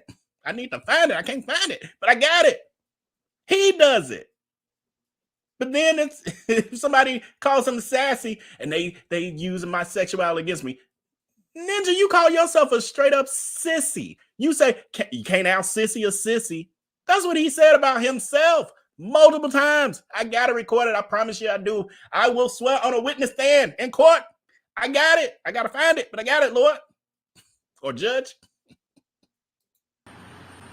All right. I'm done here. I'll holler at y'all when I can. I am the king of petty. Okay? The king. I gotta stop being petty though. Actually, I don't. Okay? Actually, I don't. I was like, I gotta stop being petty. But you know what? Now that I think about it, petty is good. I'm sorry, y'all. I just did that today, so I can't. It still tickles me as if it's new. The snorting. In every click with it. Oh, you need to get that fixed. I thought you were a millionaire. Get your nose fixed. Get your sinuses fixed. It's disgusting. Anyway, so the poll I just put up was do you believe that Crooks has any of this situation, this incident? He's gone through all of this to walk a play by play. Do you think he has any of this video recorded? And 90% of y'all saying, hell no. I'm leaning towards not. I'm leaning towards two things. Either he doesn't have it, or he might have it, but it implicates him just as much, if not more so. So he's trying to get it edited before he puts it out there. Because any other incident that Darius Cooks has had, again, many of us, this has been a part of my work for 2 years now, like just exposing him. It's been a part of my work. So I'm very familiar with the way she moves. Anytime these incidents happen that are click and view worthy, he runs to the internet with the footage in real time, as close to real time as possible. The fact that we are now moving into 24 hours, more than 24 hours, and we have yet to see this footage of this assault. The fact that we have not seen that yet tells me something ain't right. You either ain't got it, or Corey is behind on his editing job. And he ain't done editing, you acting a sassy bitch out of it. One or the other. We'll know if it ain't out by Tuesday, Monday, it don't exist. However, y'all know how I roll over here. I was able, I got sources. Somebody was able to send me exclusive footage of the altercation. Only here on Veil B Reacts. Hit that like button if you ain't hit it thus far. I don't even know where we at with the likes. Where we at? What the likes at? 284 likes, and we got almost 500 in the chat. We have 500. We need to get these likes up. Get these likes up. If you've got, hit the button now, and hit that subscribe button if you're new. We got so much more to come, and so much more we've done in the past. Catch up. So, are y'all ready for this exclusive footage of the altercation? Only here on Veil B Reacts. Brace yourself. Yeah, youngster. Yeah, get your ass up out of here. Mom. Yeah, that's right. That's right. Call for your mama. I'll stay off your ass out of respect for that woman. But if it wasn't for your mama, I would have broke your little ass down a long time ago. Jody? Little Jody? You know what I see when I look in your eyes? I'm sorry, y'all. I've been away too long. The shenanigans are just boiling up in me. I'm sorry. Y'all know I don't like to lie to y'all, but I had to do that kind of build up to it. I just had to. When I saw whoever created that, I don't know who created. I forgot where. I know I got off Twitter somewhere. Beautiful job. Bravo. Love it. So, going back to the story, one person commented, I hope Darius ain't trying to Justice Smollett us. I'm getting that vibe. Then another person was saying they should be saying allegedly. I won't believe it until he releases the footage. So that's why I was like, yeah, that's true. We should be using alleged, because we ain't got nothing. We ain't got nothing but a known, documented, pathological liar as our source. That's never a good source. Never. Thank you so much, Trey Keisha. The ladies, put that comment, Trey Keisha's comment up for me. The level of petty is A1. Thank you, friend. Thank you. It's been a minute. It's been warming up in me. We got some more. Where we at? There we go. So after the altercation made its round on social media, the famous rapper and Wingstop franchisee Rick Ross commented on Darius's November 15th post on Instagram, and he wrote, He said, my personal, he said, at Licking Miami, meaning the restaurant, my personal favorite, and I watch E, as an E-Class, build it ground up to the Miami staple it is now. At Darius Crooks, I respect the platform and opinion, but let's not let one experience leave a bad taste in your mouth, LOL. DM me and be my guest. Nothing but love. I don't know if Rick Ross has no idea who Darius Cooks is and only went purely off of the social media glitz and glam of it, looking like, oh, he got 1 million followers here, and so that must mean something. I don't know, but I don't know if unless he's co-signing the BS, because I just didn't know how to take that. Like either Rick Ross don't know who he is for real, or he with the ish as well. But again, this was on the 15th. This was before allegedly his friend, Rick Ross's friend, E-Class, then went up there to him, Darius Crooks up. Social media has also been involved with dragging Darius Crooks. People are really getting more and more tired of Darius Crooks and his shenanigans. And so it doesn't go without being checked. And so one of the things that people have started doing was changing their profile pictures on their personal pages to E-Class. So Darius Crooks called himself, posting a picture of E-Class and trying to say, he's a danger to me, and if I'm unalived and all of these sort of things. And people just started posting up E-Class's picture just to remind Darius Cooks that, yes, you should be very careful out in these streets. But, of course, the flying monkeys, as usual, the flying monkeys, D-hacks, D-hivers, deplorables, all of them have, per usual, been up to their normal shenanigans of being enablers. And one here, Kimberly Conway, says, E-Class, sounds like a good name for a discount code. Let's make his behind famous. He already popular and rich.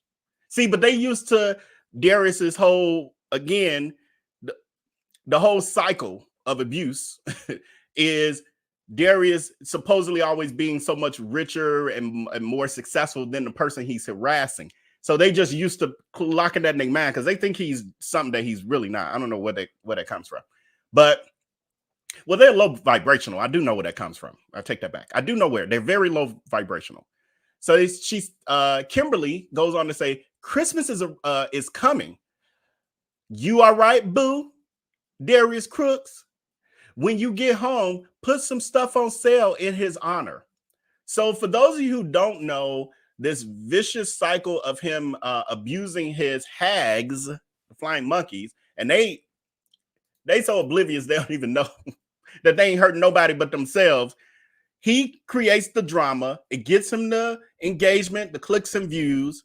He creates a discount code because now all of a sudden he has an influx of people looking at his platforms, creates a discount code. He goes live cooking the diabetic inducing culinary garbage, play drinking while playing church at the same time, gets some sales, and then hits the reset button and starts it all over again in another couple weeks, finds another big drama. So they become so accustomed to this one trick pony that they now bring up, Master, what's going to be the discount code? We see you in more drama.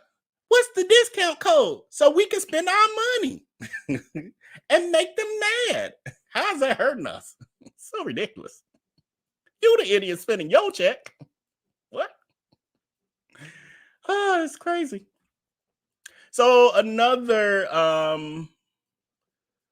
comment from a flying monkey was, no, this was Darius's post. He says, agreed. This is why I always say you don't want any, I don't want any special treatment. Lies you tell, you just told a story of going to the licking, being mad because you wanted to sit in the area of their restaurant that was off limits with the lights off. And you like, it ain't dark up in here. I want to sit here. And he like, sir, this area is closed. We don't want you sitting there as a liability. You getting upset. That sounds like you want special treatment to me. I don't know. Does it sound like he wants special treatment to y'all? Because that's what it sounds like. Says, I'm in town for a few days. Your customers live in your area. Service them and treat them with kindness and respect. That should be the baseline. The issue is, I don't see nobody else complaining. I didn't see a line of customers. I didn't see him out there videoing a line of customers or past customers, interviewing them who were complaining about this restaurant. I saw a sassy bitch who creates drama across America complain about this restaurant because he didn't get the treatment he wanted. I saw you. How we get from you to customers? Y'all see, flipping the narrative. Because those who ain't paying attention to that is like, oh, they treating their customers bad. Of course they shouldn't be doing that. Who said that? In my Porsche voice. Who said that? So here's a flying monkey doing what they do. It's absolutely insane how Black customers are always telling these Black-owned businesses how their customer service is trash and the food was terrible. We see this all the time? Do we see this all the time? Do you see this all the time? Because I don't see this all the time. Sharing our bad experiences and voicing our opinion, etc., and they change absolutely nothing. Then Darius Cooks pops into town, rates them on his platform, and now they want to nuck if you buck and throw a fit. See, they buy into the narrative. He's the victim. If this restaurant is so horrible and y'all knew this ahead of time, for one, why even suggest that he go there? If you already know it's bad, his rating of it ain't going to improve it. But they want the drama. Why not just listen to your everyday customers from the beginning? What? It's nonsensical. What are you talking about? Because he didn't help improve that restaurant. This was not constructive criticism. No one has said, Darius said, let's go back to this. Let's go back to it. Because I'm trying to see what part of this was helpful in helping. Let's say legitimately they wanted to improve their business. You know, that there was some issue that they needed to approve. I'm trying to see where, hold on, I'm trying to find my spot. Here it is. He says, I just left at the Licking, Miami. It's complete trash. So does that mean that they now shut their business down? Because it's complete trash. It's bullish. Okay, I don't really know what part of it. Every part, the building, the interior, like the design. Everything about this place is the pits. The food is horrific. The service is horrific. Why the F? He said that. I ain't saying it. Why the F would you open a restaurant and it ain't ish about it good? Support this BS ass restaurant if you want. They'll never see me again. Attitudes, bad service, and horrific food. And then this flying monkey talking about some, it took Darius Cooks to come there for them to improve their business. What? Flying monkey behavior. Oh, I hate to see it. Then Darius Cooks goes on, because he ain't learned nobody's lesson, still trolling, because he ain't get hemmed up yet. Talking about some in his next post, Miami, y'all good? Hitting up 2 more spots in the city. Stay tuned. P.S. Chicago folks built different. 6044 for life. If you don't... For those of you who don't know, because, you know, we broadcasting all over the world. I'm from Chicago. Grew up in the same community, different zip code as Darius Cooks. I grew up on the border, though. What I can tell you about Darius Cooks, though, He's a church sissy. He's a church boy. Well, he was a church boy who grew into a church sissy. He don't know nothing about no streets. Oh my God, I think I forgot to pull the clip. Jesus, why did I forget? I forget to pull the clip. That boy is scared of flies. I got clips of him because a fly came in the room. We got him with the pressure cooker. Again, that was the one I was gonna pull. I forgot. Ah! Because the pressure cooker goes off. Got him a couple months ago. Crystal walking in the warehouse. He over there cooking that diabetic inducing food on his IG lives. Well, on his platforms in his warehouse kitchen. Crystal come in here. 60444 for life. You don't get the F out of here with your. Stop playing in the people's face. We know you bitch made. Stop it. Then you got the flying monkey behavior right behind it. They comment, I bet you won't go live. Oh, no, I'm sorry. Somebody's checking him here. I bet you won't go live again. And then Darius Cooks replies, you're right. And it's unfortunate, but this is where we are. And I refuse to sacrifice my quality of the reviews. Again, victim mode. So now he's not going to, now he ain't going to stop slandering black businesses across the United States of America. He ain't saying this ain't going how I wanted it to go. People aren't seeing my heart behind this. I just wanted to help promote, use my platform to be positive and help grow black businesses. If that was your intentions, which that would be my intentions, if I saw it going awry and I'm offending all these black owner businesses and the customers, not just, and the communities, the news getting involved, if that was what was happening, it was negativity starting to surround it, I would say, let me slow down, let me stop, let me reassess, let me reset, because this is not my intention. However, if you are the spawn of Satan, aka Darius Cooks, and that's what you thrive in as negativity, I'd be like, this is right up my alley. This is working out better than I thought. Let me continue. And that is what he's doing. So this quote unquote supposed successful. Oh yeah, this is the that's the picture. That's I wish I had the video. We'll be back later in the week or whatever. I'll give it to y'all.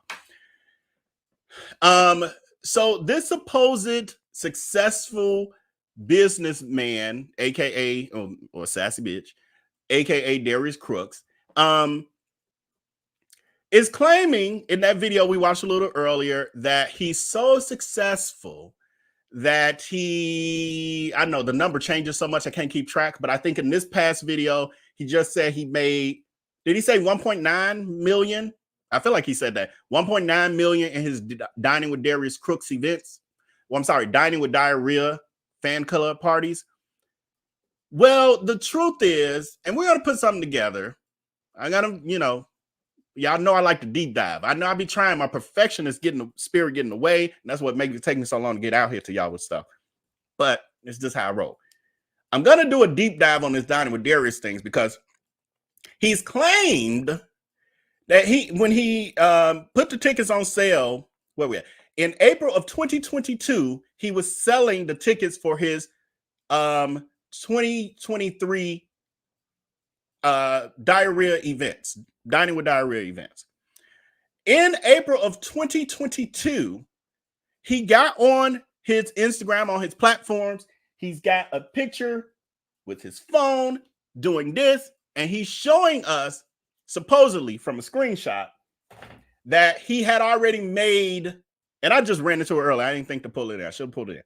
That he had made at that point over $1 million in the matter of a couple days, like a weekend, I think, less than a weekend, 2 days, I think it was. He was claiming he had made over $1 million in sales for his Dining with Diarrhea events for 2023. Hadn't even started. It was over a year away, or near a year away.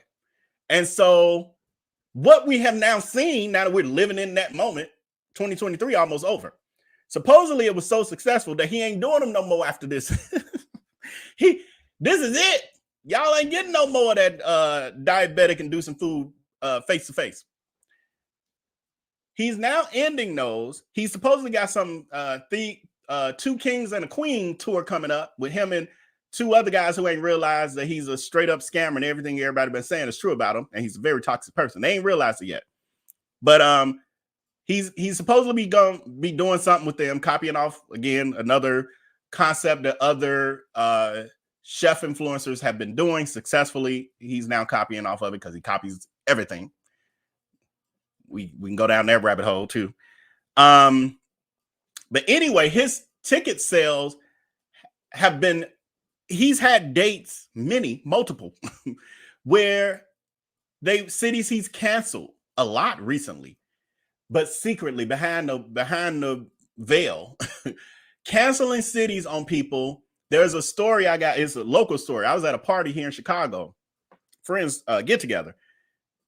There's a girl, used to be friends with Darius. I didn't remember her, but she was around during the same years I was. She's talking about how her best friend and that best friend's group of friends had traveled to San Diego for a Dining with Darius Crooks, Dining with Darius event. They get there because he don't get him the address. Some of y'all don't know this, but he don't get him the address of where they got to go until a few hours before the event. So you purchased the tickets, some of them a year in advance, and he won't give them the details except for all they know is the city it's in. Well, not necessarily the city, but the large metropolitan city that it's near. That's all they know, and they don't get the details of where until a few hours before, like 4 or 5 hours before, I think. Well, they know this part of the scam, and so they travel there, get there. He cancels the event and ghosts them. They see him, he don't have it at all. It ain't like they just didn't, and you'll hear people, I got plenty of stories of people who just never got their instructions of where to go. Sometimes people travel. These people flew from Chicago to San Diego. They then see him on, and they see him on his Instagram. He going live every 15 minutes like he do all the time. And they like, this is adding insult to it because you're online like you haven't scammed us and like nothing's wrong. But when they speak, those people get blocked. I've heard that was the most recent story I heard, like that one. And it happened to be by way of people I knew. So this story stuck out a little bit. And it was very recent. Craziness. But they do it all the time. So he's been canceling those events, multiples, because he hasn't been selling them, and they didn't sell out the way he claimed back in April of 2022. That was a lie, like everything else. And then on top of that, he'll be putting the tickets up for sale. So I even put in one of the videos I just did, I added the screenshot of how he dropped the price $100, and you'll see him every once in a while. Now it's getting towards the end. He only has them till December, I think, or this month or something. So, and then it's over. So he scammed y'all good. Oh, he got y'all. Try to tell you. Try to tell you. So he's had those, he's been canceling the events, and when he can't sell the tickets. Now, supposedly you sold out a whole year ago, but now all of a sudden you dropping the price $100 or more in some cases. Like, I got 18 seats left for Cleveland for this coming week. How? You were sold out. Flying ass. I'm still cover it. I want to just show y'all that he's a pathological liar. It don't mean anything at this point, but I mean, it's like, it's not saving nobody. And the truth is, those of you who bought tickets, y'all was screwed anyway from the moment y'all bought them. I mean, some of y'all looked up and got, the fan club party experience. We're going to talk about one. So just an example of people who, because of all this drama and other situations, they trying to get out of these tickets. Like, I got stuff. Please take this off my hand.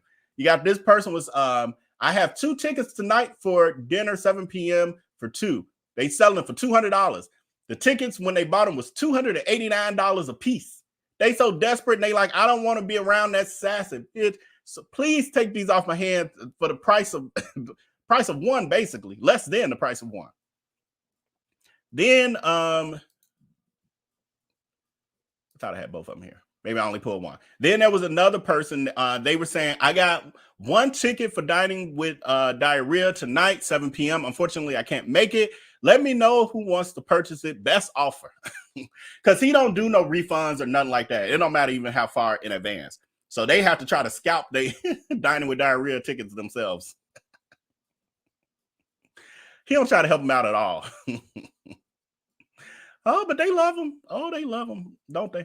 So this particular person had tickets here in Miami, or there in Miami, for the Dining with Diarrhea event, fan club party. And they took a picture. The lady in the red, doesn't she look so excited to be there? So she posted this and put the caption of, y'all see my face from last night? Count your day. And then she's tagging a friend and said, count your days, laughing emoji. So basically like, oh, and I know a friend got, I guess, an event coming up and they laughing like this is BS. And now yours coming soon, friend. Then what I love about this is the honest comment. We're going to take the comments down for a minute so I can read. Actually, I ain't got to read. Well, we can keep doing comments, moderators, because I'm reading from over here anyway. So this person then, it's another person, commenter says, oh my God, where did you run into Darius Cooks?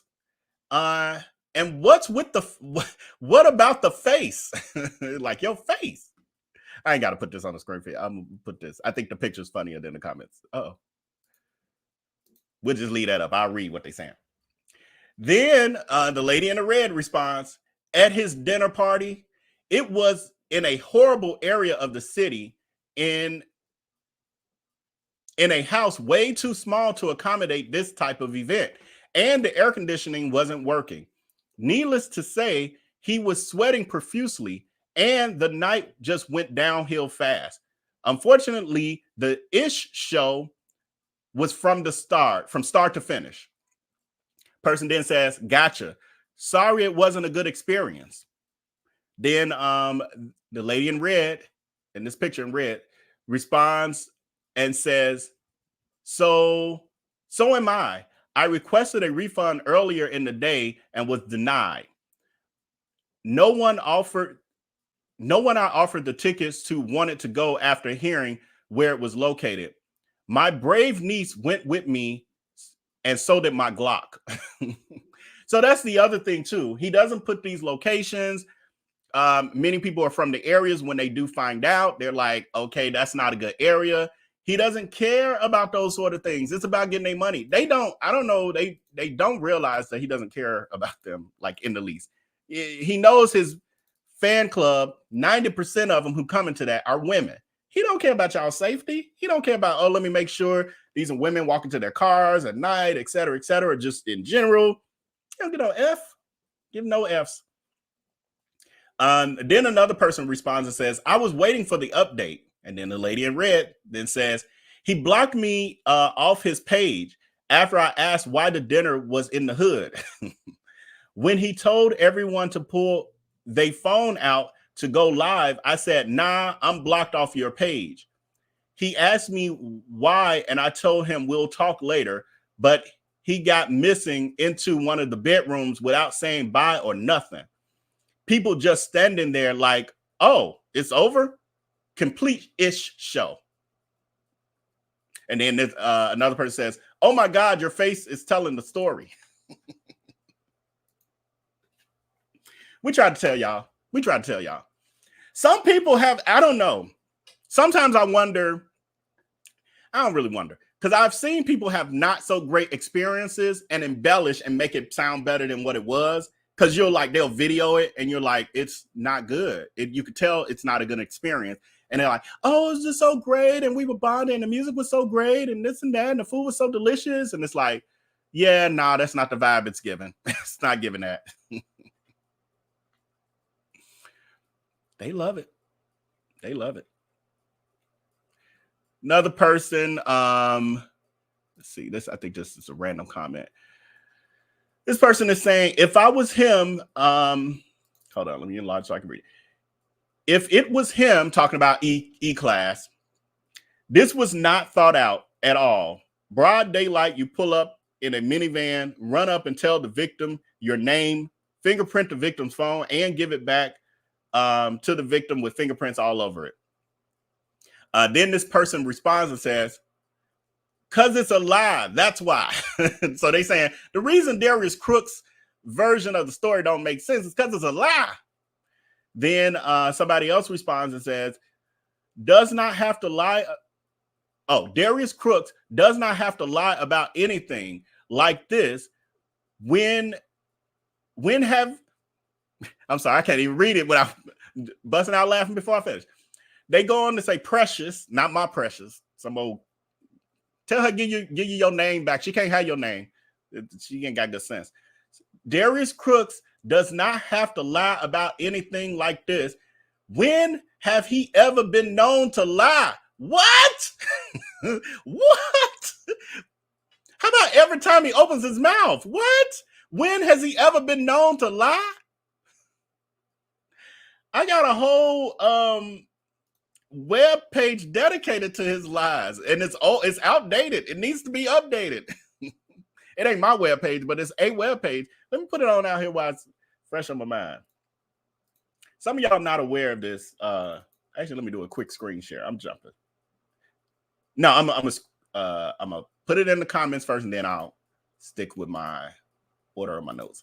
Anyway, here's for your viewing pleasure, and it's all kind of stuff in there. Anyway, I just put in the comments a link to a web page dedicated to his lies. All the times he felt he needed to lie. I ain't saying he needed to lie, but he felt like he needed to lie. Then another person says, please explain what the purpose of lying about something so crazy as this and actually calling the police to report it would be. I'm so curious. It's more, flying monkey behavior, but, have at it. Have at it. So, over the past few years, Darius Cooks has seen a shift in his public image. He's faced significant challenges as his credit repair. Now, when he got on most of y'all radars for the scamming, now I knew about his scamming way back in 2009, but when he got on y'all radar as a scammer was around 2021. And that was through his credit repair. No, that was 2019. I'm sorry. That was 2019. And that was his credit repair business that was fined $145,750 by the state of Georgia. And then at the same time, he abruptly closed his 3 restaurants that he had at the time, which was Greens and Gravy, Soul Crab Atlanta, and Soul Crab Chicago. We had one of his past employees. I don't know if she's still in the chat, but talking about her experience. I'm saving the comments to the end because some people don't like when I interrupt my flow for the comments. So I'm gonna do all the comments in the end, just so y'all know. So this period was also during this period, we also saw a surge of accusations on social media that about his exploiting women, mistreating of employees, defrauding customers, cyberbullying, scams, crimes, just all in all being a horrible human being, a track record of it. And then also then the Better Business Bureau came out and did a public notice warning people not to do business with Darius Cooks because they had people had large complaints about him. He was not communicating with the Better Business Bureau at all. His response to the Better Business Bureau's public warning about him was BBB these nuts. And he created t-shirts, and there was other stuff he had on them. Created t-shirts trolling the BBB. Sinister character, y'all. It is literally like we're talking about one of these superhero movies where you just got this sinister, evil character who just seems to get away with everything and causes mayhem for decades. I guess one day we'll get to superhero.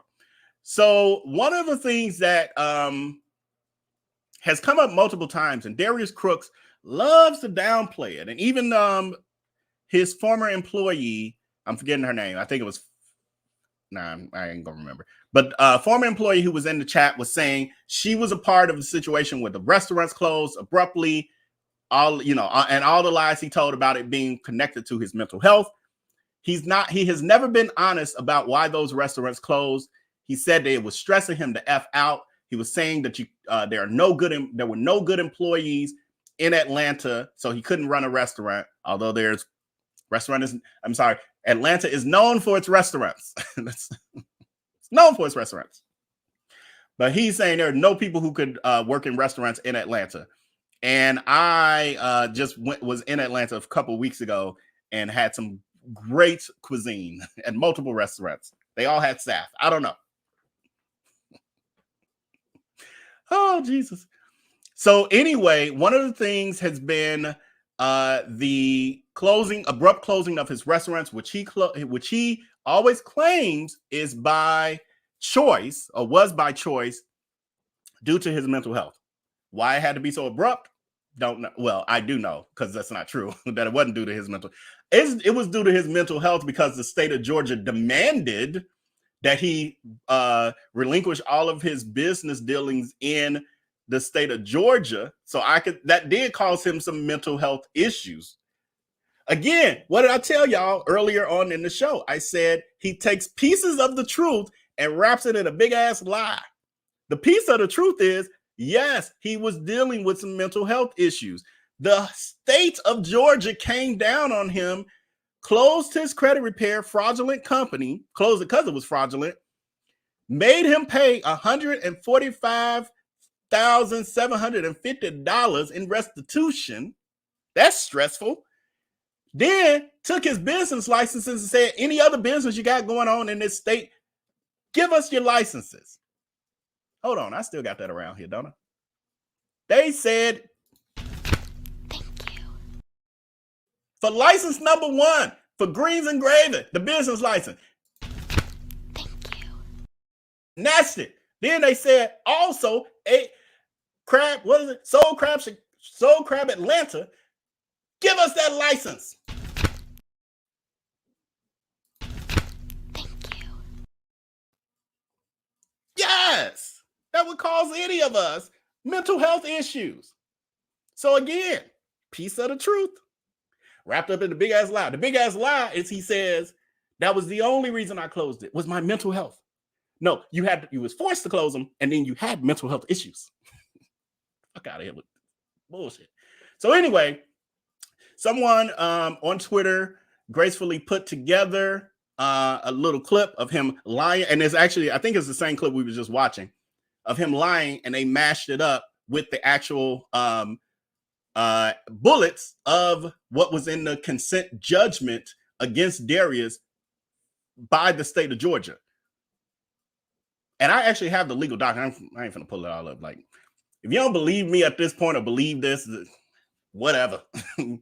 Enjoy watching and take it with a grain of salt, whatever you want to do. But it's just true. There are the whole 18-page court documents. I have them. I'm just not finna pull it right now.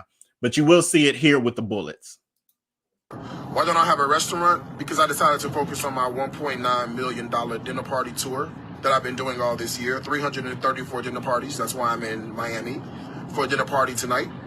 I did 176 dinner parties last year. That's why I don't have a restaurant, because I make much more money, exponentially more, with less of a headache without having a restaurant. That's the reason why. Let me go back a little bit. So I'm gonna read this to y'all. So part of the agreement. So this was a settlement. This was the state of Georgia made a settlement with Darius versus taking it as far as they could have taken it. It was like, okay, well, he made an agreement to not get in more trouble, basically. And so part of that agreement was laid out in an 18-page document, which I do have. And these are the bullets concerning the piece that was surrounding his businesses. Somebody, again, clip this out for us. So one of the bullets was cease all current business operations in the state of Georgia. Cease all current business operations in the state of Georgia. This is his. This ain't no general from the web, applies to anybody. No, this was in Darius Cooks' consent judgment. The other one, cease from advertising, offering or selling or engaging in credit repair services in the state of Georgia or to its residents. Now, again, he probably will try to swing the narrative and be like, they just meant the credit repair business. It didn't say that. It said cease all current business operations in the state of Georgia. All of his current business operations at that time was the Soul Crab Atlanta, Greens and Gravy, and the credit repair, the fraud company. Really, and the word on the street is that the Greens and Gravy and stuff was fraud too, credit card fraud. That's alleged. I ain't got no proof of that, but that's what people saying. Got people on Yelp. He like to review restaurants. Let's look at your reviews. What people talking about you charging y'all charging their credit cards multiple times and writing down their credit card numbers on pieces of paper. And the Groupon scam at the Soul Crab Atlanta. Got people paying for Groupons. They get there, you tell them it's not valid. They stole their money. Let's do those reviews. Anyway, they also said provide consumer restitution in the amount of $110,000. So this is the money he stole from people illegally with the fraudulent credit repair company. He claims all these people, it wasn't that the company was illegal. Well, it was illegal in Georgia, but it wasn't that he didn't provide the proper services. It's that all those people was messing up their credit and blaming him. He was fixing their credit and they was messing it up. Thank you, little baby 245. Yep, I heard about these credit card charges. I ain't got to make up nothing. I don't have to. This is like a soap opera. He is so toxic and such a sissy that he is, what they call him? A stunt queen. He's such a stunt queen that he's created this web of stuff. It's a whole story. It needs no embellishing. You just tell it as it is. It writes itself. Anyway, so the $110,000 were for the people who complained to the state of Georgia, the state's attorney, saying he defrauded them. I have people who have sent me, I have them, DMs and records of when he defrauded them with the credit repair company, got their money and did nothing for them. Those people started to complain to the attorney general, and in return, the attorney general opened up an investigation, found it to all be true, and this is how we ended up here. Now, it ended up being a slap on the wrist because this girl done started some both frauds since then. This is why they got to quit letting these criminals slide. We got P. Diddy. That's a whole nother thing I ain't talked about. I talked about it with our Patreons. We went through it the other day. Yesterday, was that yesterday, y'all? Our executive people from Patreon. But we talked about the P. Diddy stuff. You got these people, allegedly, I got to say with him, I ain't trying to get sued. Since he got away with what he just did with a settlement. Allegedly, all the stuff he's been doing behind the scenes all these years and getting away with it with slaps on the wrist. Like now, if what Cassie was saying about him, I know all y'all already know, I ain't got to repeat it. If what she was saying about him, he did not got away with it by just settling. Give us some money, throw some money at it, move on. Where's my next victim? Allegedly. With P. Diddy, not with Darius Cooks. I'll never say allegedly with Darius, well, except for the credit card scam thing, even though I just got confirmation. But I don't have no receipts on that. I don't say allegedly with him because I got receipts on everything I tell y'all, with the exception of that credit card piece. Nobody has been able to give me a receipt. I just see the comments and stuff. So that's why I say allegedly. But it's true as hell because a lot of people saying it. But it's alleged because I ain't got no receipts. Anyway, so he had to pay $110,000 to the actual people he defrauded. Then he had to pay $35,750 in civil penalties to the state. And then of which $10,000 was waived if the company fully complied with the terms of the settlement. Part of his terms of the settlement was that he had to be tracked for, I think it was 3 years, where he couldn't move anywhere without letting them know. He had to, like, almost like being on probation.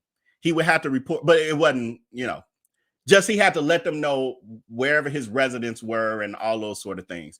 So they were tracking him. But also during this time, what they didn't know, during that time, he then illegally, during the pandemic, opened up the Carolina Pound Cake Company in a trap bakery in a building that housed barbershops on the top. The salons and barbershops were on the top floor. And then the bottom floor towards the back, he had like this little kitchen area, and then some ovens and stuff, and garbage piled to the ceiling with flies and birds and stuff in there. I saw Palma, who used to be his baker there. She was in the chat a little earlier. Palma could tell you. I got videos on that. If you're new, go look at the archive, Surviving Darius Cooks and Expose Darius Cooks and Inventing Darius Cooks. We got series over here.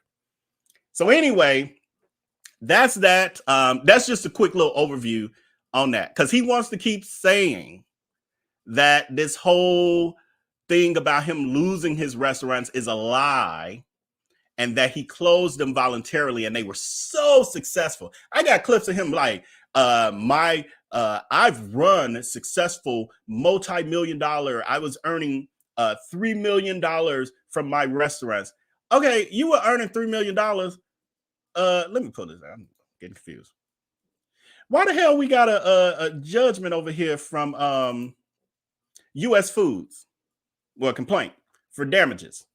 Well, you owe U.S. Foods $24,875.60. This is because you didn't pay them for your groceries for the Soul Crab Chicago location. Also, I don't have it here handy because I didn't even think I was going to go down this path. What about the landlord at the Soul Crab Chicago restaurant location who sued you for about $56,000 for your rent and breaking up your lease because you just abruptly left like you've done every other business? If it was just mental health and these businesses were so successful, $3 million, you said, so successful, why you didn't pay your $25,000? How, if this was a $3 million businesses that you had, restaurants only we're talking about, how is it that your employee said they had to abruptly leave work one day because the light company came and said, the electrical company came and said, we need $25,000. I think it was 25. I think it was it? I could be making that number up. I think it was like 20,000, something like that. They needed that money that day or that moment, or they was going to have to shut off the lights. Well, Darius Cooks had his sassy ass out of the country getting lipo or new teeth or something. And they weren't able to, the manager was like, wrap it up, everybody. The lights are getting cut off. We're going home.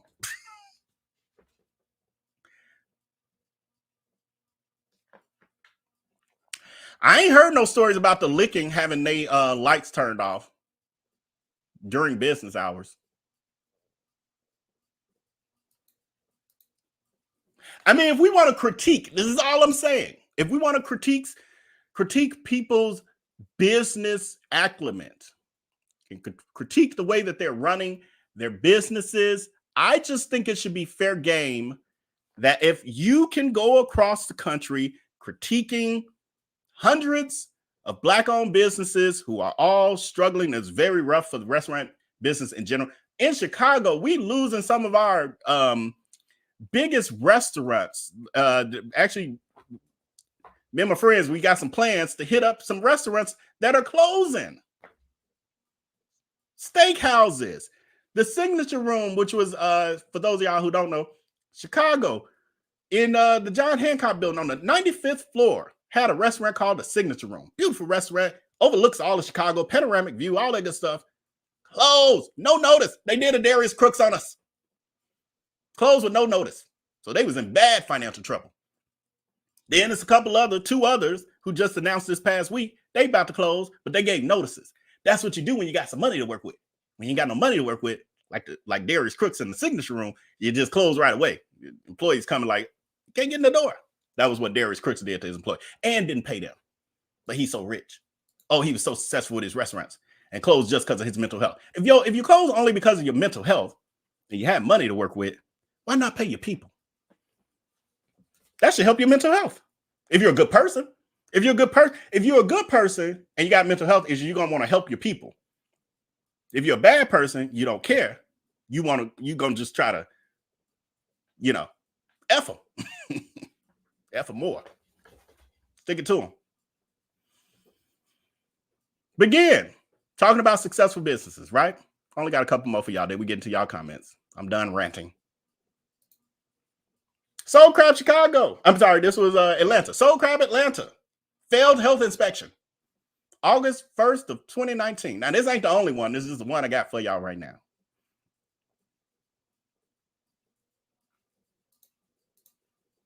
Then we got another. Oh, I'm clicking the wrong thing. Then we got another one. I mean, it's others. I'm just giving y'all a quick little overview because I ain't got to make this issue up. It writes itself. Can you imagine the audacity? What kind of mental health? Because you must be actively. Now, I thought when you talked about your mental health issues, it was, an episode that you made up back when your restaurants got taken from you by the state of Georgia. Has it continued? Are we watching a mental health episode where you turn yourself and got flying monkeys bound into you being a food critic when you couldn't even run your own business? Now you done recreated there again. Bit of truth. Yes, he did have 3 restaurants. Yes, I don't even know. Soul Crab Chicago couldn't have been going that long. I ain't did all the deep diving yet. Was Darius actually ever? Somebody start that for me. I don't want to stop to be asked, but I do want to answer that. But again, little fraction of the truth. Yes, he ran a business, three restaurants. Well, they were run. He didn't really run them. That's a whole nother story. They were run. But the truth is, now wrapped up, it's wrapped up in the lies is that they were successful and that he closed it because of his mental health. That's the big ass lie he wraps up the piece of truth in. But the actual truth is that it got yanked. Now, the Chicago one, obviously, I think he closed. Now, this was all speculation here, but I think he closed it because he was losing the ones in Atlanta. He lived in Atlanta. And for me to only have the one in Chicago still open, and you got to think of the financial hit he's taken from losing those. That means you don't have them, maybe the cash reserves to rob Peter to pay Paul. So maybe if this restaurant's doing better, you can take some money and pay the groceries for that, the U.S. food. Because obviously he owed U.S. foods $24,000 something dollars. And that was at the Soul Crab Chicago location. So now I ain't got the money maybe from Greens and Gravy that's been running a little longer. It's probably, something I can rely on to a degree, and probably took a little money here, take 5 here, 20,000 here, 10,000. Then he had that to play with. So he had to let it go. On top of that, the Soul Crab Chicago location had multiple failed inspections. So did Atlanta, but I just don't have those handy. May 14th, 2021. October 8th, 2019. October 4th, 2019. October 1st, 2019. They had to keep coming back. They like, if you don't get this issue together, we're coming back. It was bad when he had the Cupcake Gallery. I had to help that pass the health inspection. That's a whole nother. I've been around so long. I tell y'all, some of y'all know that though. I've been around so long. I know how nasty, and he can't pull that stuff together. He has to use people like he used me to get the food truck to be able to pass, because he don't even know how to clean, y'all. He don't know how to clean. He be able to clean his body. Y'all see it yourself. That's why that beard all mangy and patchy. Anyway, September 26th of 2019, all failed. Fail. Oh, but he had 3 successful restaurants with millions of dollars that he closed because they were doing so well. Do that even make sense to y'all? Quit letting these people play in your face. My business was so successful and I was making millions upon millions, hand over fist. There were money trees growing in the back of those restaurants. but I had to close them because of my mental health.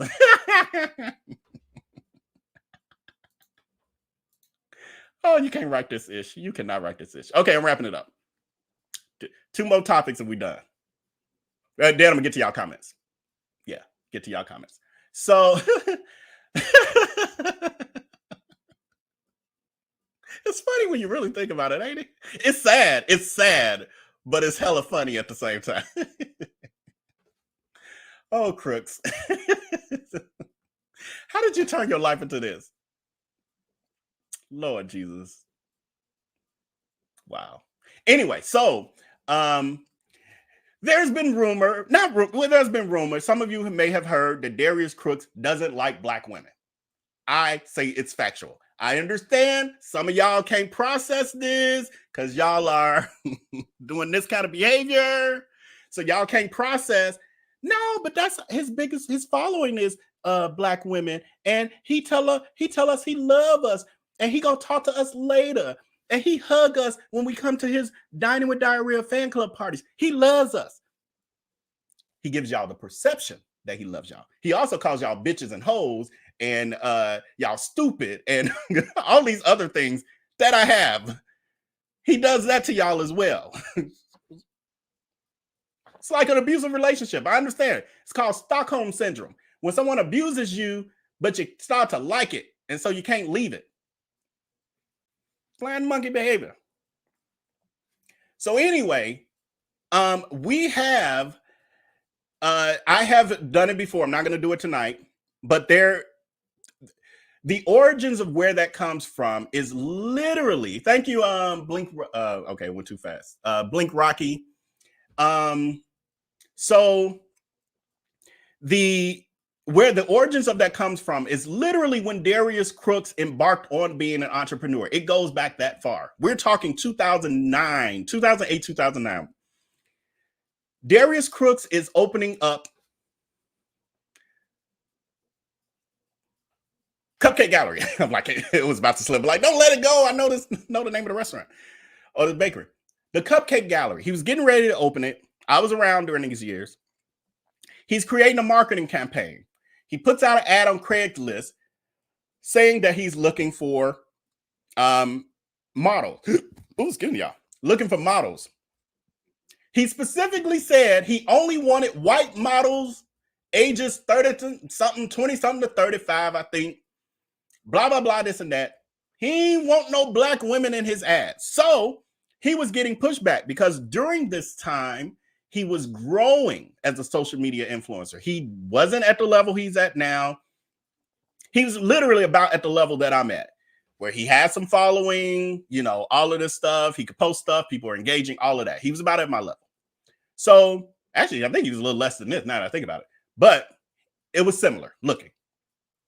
He posts that, he gets pushback. So then he gets actually an email from one of his followers who's like, hey, I basically got issues with this. How are you saying you only want white women when your following is black women and we support you and blah, blah, blah, and this and that? Well, Mr. Sassy Pants, the sassy bitch, came out and told this lady that basically, in summary, it was drawn out, but basically he knows what he's doing. And in addition, black women aren't his target audience. White women are, because black women don't eat cupcakes. Black women don't buy cupcakes. Although when I was there, when he first started baking them out of his kitchen over there on Kingston, that was all that was coming to the door, buying them cupcakes out of his kitchen, out of his apartment, was black women. The investors that he had, that he scammed, he ended up scamming them, the 60 plus investors, they were all black women and black men. But you actually get the business that they helped you get. They funded. You get to start, you open it, and you then spit on them and say, y'all not my target audience.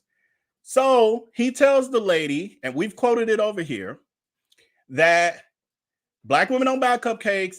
His target audience, tell me a black woman that has a husband, and she's a stay-at-home mom with kids who has a husband who works in corporate America. And during the middle of the day, she comes out with her kids and her dog with her $300 stroller and comes out for cupcakes. Tell me a black woman you know who does that. So he's like, black women don't have husbands who take care of them. Y'all can't afford no cupcakes. Y'all can't afford no fancy baby stroller.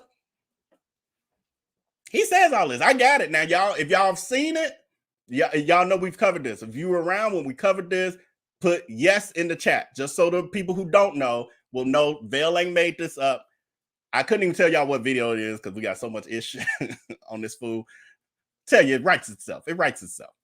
But anyway, so I have a new clip. I got a new clip. It's recent. I don't know how recent, but it's recent.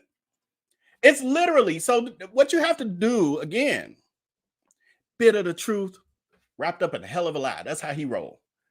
Pay attention to what he says. You pay attention long enough, he tells on himself all the time, because he talk too much. Yep. Sassiness. Yep. All of it. Yep. Like yapping and victim. Yapping, victim. All that. So here's a clip. Did I even pull this in? Hold on. I might not pull this in. Party tour. The person that can. It is. Okay, that scared me. I was like, oh, Jesus, did I mess up? Okay, here we go. Here it comes. That's the reason why. So in this clip, let me block my face. In this clip, Darius Cooks tells us who he really is. This is Patty, y'all. She used to buy cupcakes for me back when I had my cupcake shop years ago. I completely love her. And she's white. Okay, so I value her opinion. Not that race has anything to do with it, but, she's been around for a long time. That's the reason why. This is Patty, y'all. She used to buy cupcakes for me back when I had my cupcake shop years ago. I completely love her. And she's white. Okay, so I value her opinion. Not that race has anything to do with it, but, she's been around for a long time. Patty is white, so I value her opinion. Not that it's about race or anything, because he caught himself. Now, mind you, Patty was his real target audience back in the day when she was buying them cupcakes. He thought he was going to get more Patties. He didn't get that kind of Patty. He got Patty LaBelle's, wannabes. He didn't get that kind of Patty. He literally has told y'all that he values her opinion because she is white. You don't just say those sort of things. I've never said anything like that. Well, because I don't believe that, for one. If anything, I'm probably going to listen less, to be honest. What you know about my experience? So it really just confirms that, because some people want to say, and I've seen comments, oh, he was young. Back then, that 2008, 2009 exchange with the black lady where he's like, y'all not my target audience. Y'all don't buy cupcakes. Y'all can afford $300 strollers. Y'all don't have men who will provide for you. Name a black woman who does. Is what he dared the lady to do. We fast forward, present day, we see this old mangy steel wool beard Back thing. when I He had got my patchy cupcake beard. We know without this having a we restaurant. definitely know it's recent because it's not even bad. That's the reason why. This is Patty. We see that old mangy, patchy, wing and worm infested beard. So we know this is very recent. He literally telling y'all that he don't value y'all opinion because you're melanated. And y'all still just, when you creating your next discount code, let's show them. Give us a discount code so we can prove to them that you hate us. Like, I don't know. What the hell is that supposed to prove? I don't know. But some people may wonder, I don't know, Vail, this not making sense. Like, why would that don't make sense.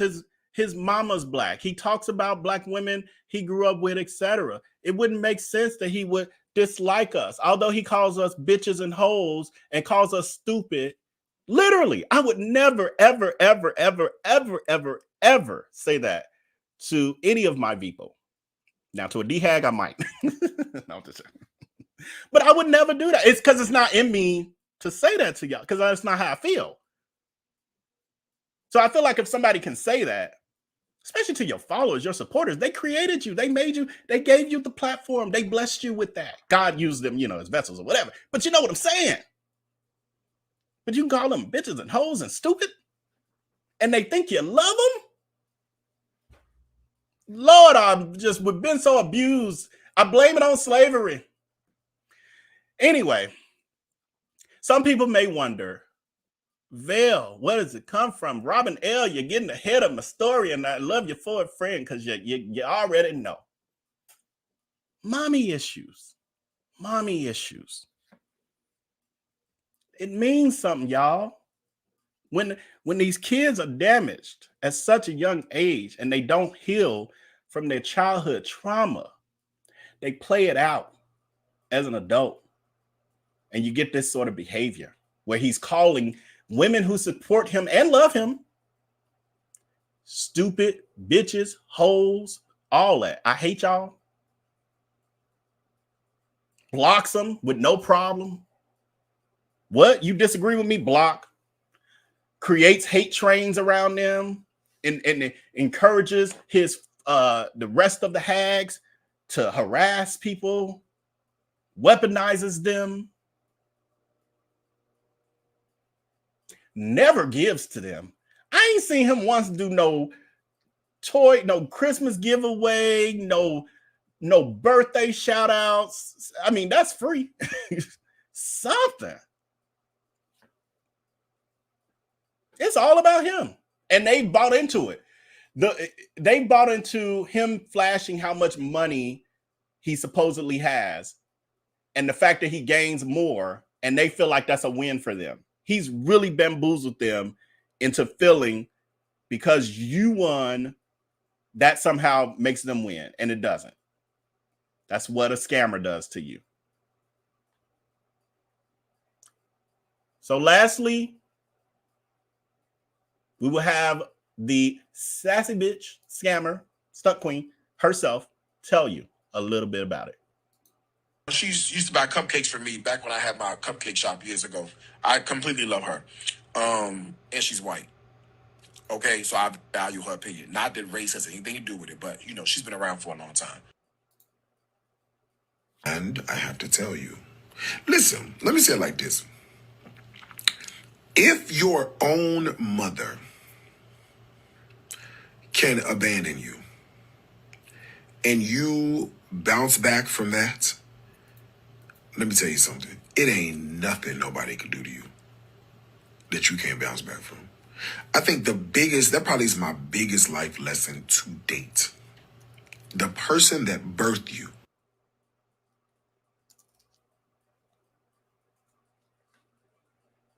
Oh, that's shorter than I thought. Yeah, that one more time. Okay, so I value her opinion. Not that race has anything to do with it, but, she's been around for a long time.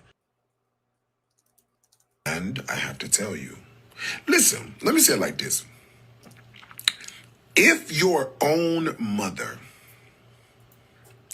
can abandon you and you bounce back from that, let me tell you something. It ain't nothing nobody can do to you that you can't bounce back from. I think that probably is my biggest life lesson to date. The person that birthed you. So he tells you there that he has been now. That's a deep dive all of itself that I have yet to fully tackle. But he's telling you that he, in his mind, because again, he's always the victim, that he was been abandoned. Start that for me, y'all. He's been abandoned by his mama. And if he could take that sort of abandonment, then nothing in this world can harm him, basically. What I'm here to tell y'all is that something ain't right about the story. Again, I've met his mom. Some of y'all don't know the relation. I ain't finna dig down there. If you don't know, you learn. Stick around, watch the old videos. I met his mom. His mom did not seem off, didn't seem crazy, I can't give you nothing that say, oh, I can see it. I can see how he damaged. I can't see it. I can't see it. On top of that, we're talking about now, okay, let's go with he's claiming that his mama abandoned him. Let's go with it. Let's just go with his version. He also has, for some of y'all who don't know, 2 siblings, a brother and a sister. They're about 10 years younger than him, if I'm correct. They still around. They live in Wisconsin. He got at least a nephew. He might have more. And this off the top of my head. I knew he had at least a nephew, but I feel like he might have a 2, like, you know, niece and nephew kind of situation. He don't communicate with none of them. He ain't bothered with none of them. He just actually wrote off a cousin a couple weeks ago. Got mad at the cousin because he was supposedly going to do some big Thanksgiving thing for his family in Chicago. And he was going to supposedly, you know, be big daddy and take care of it. Sure, that wasn't going to be quite true either. But anyway, he got mad at the cousin because the cousin was like, well, can you get an Airbnb for it? He like, I want to have it at your house or nothing. And so he canceled the whole event. Toxic. Something ain't right with him. You do Airbnbs for these dining with diarrhea events all over the country, but you want all your family in this. I don't know why the cousin didn't want it or changed her mind or whatever. Probably all this. She probably finally woke the fuck up. But anyway, he now wrote her off, blocked her and everything else. First cousin, they was close. They were close when I knew him. They grew up together. Pictures of her with the 2 of them, Sears photos together. You know, the portraits you used to dress up with your sweater and stuff and go to Sears and take the photos in the studio and all that. They got them kind of pictures together. Oh, they was close. He just wrote her off because she wouldn't have the event at her house. So his mom is still alive, very close to his brother and sister and her grandchildren or grandchild or grandchildren. I know this. I ain't never put them out there and I won't. But I know these things. Something. Now, if the siblings didn't talk to her too, and maybe they was with you and it was just you and them, or even hell, even if you didn't have a relationship with your siblings still and none of y'all talk to the mama, I can roll with that. But you the only one. You the only one. And what we know from even just today's topic, and we got plenty more, you're always the victim in your story. It's always a little bit of truth wrapped up in a big ass lie. That's how you roll. So I'm not really buying the mama story no more. I did when I knew him. Well, the thing he used to always say about his mom is that she picked men over him. We could see he's a sociopathic narcissist, so I'm pretty sure it started at birth. So what that could have looked like to him could have been something different. I don't know. He claims, that his mother's ex-husband, his former stepfather, was abusive to him. I heard that story, etc. But it just also has me thinking, and there's a blog. I got some old stories. We're going to go through them one day. He used to blog about this stuff in real time when it was happening. And it just makes me wonder, were you doing some of what we see here, some of this criminal activity, maybe on a very small scale, but were you doing these things back then to them? And is that why you ended up not in their good graces? Because he ended up being kicked out the house. But he'll tell you his version is he got kicked out because of his sexuality. Is it the same way that you try to put it on these people now to try to say they coming for your sexuality and you feel victimized when they're really saying the same words you're saying about yourself? Is it that kind of homophobia you're talking about? The way he tells the story straight up is like, you gay, get out. I don't know if I'm buying that anymore. Because again, always the victim. Always the victim. But anyway, I could go on and on and on, but we need to get to these comments. There's been a long live. I owed it to y'all. Now on Patreon, consider joining the Patreon because we do this all the time over there. Ooh, we talk. Y'all think I talk over here? I'm very filtered over here, believe it or not. The poll question I'm closing out: does Darius Crooks have mommy issues? Oh, I meant to put a question mark. 96% of you like, hell yeah, yep. And 4% of y'all don't know the story yet. I'm just go with y'all. Y'all uninformed. That's the only reason y'all answering that way. Y'all don't know, but no better. I understand. It's cool. You probably just joined. Anyway, let's get to your comments. Let me see. Get to this. Ooh, 47 star comments. We're gonna see. I ain't gonna probably read every one of them. If they just jokey stuff, I'm likely gonna click right on past it. I'm just here to answer questions and give commentary on comments. Vel, that thumbnail was out of pocket, too funny. I thought it was reasonable. Oh, sorry. No, I'm just joking. I was feeling petty today. If y'all can't tell, I was in petty mode. And on top of that, the Patreons encouraged me, the executive VP on Patreon encouraged me, because I actually created this. They worked with me earlier today where they were with me for the research and all that. They, just hanging out with me. And then I created a thumbnail similar to this just for our live. And they loved it so much that I told them, oh, well, hell, I might as well use it for tonight. And I tweaked it. So blame them. They more petty than me. No, that's not true. They encourage my pettiness. That's true. Or we're probably equally petty, but they hype up my pettiness sometimes. What's the other website? Not sure what other website we are speaking of here, unfortunately, because that was earlier in the show. Unless you're talking about the Patreon and stuff, and all of that is linked. The top pinned comment is my Patreon. Well, that's my link tree, and included in it is my link to Patreon. You can also join Patreon for free for 7 days, but then there's also a free version where you get some of my content. Hold on, let me just pull it. I'm gonna give y'all the link to Patreon directly. Here we go. Copy it. Here we go. There we go. So you can even join for free, and like some things you'll see posts and stuff, but not the live streams and some of the other stuff. So you want to join for that. Okay, so where we at? Okay.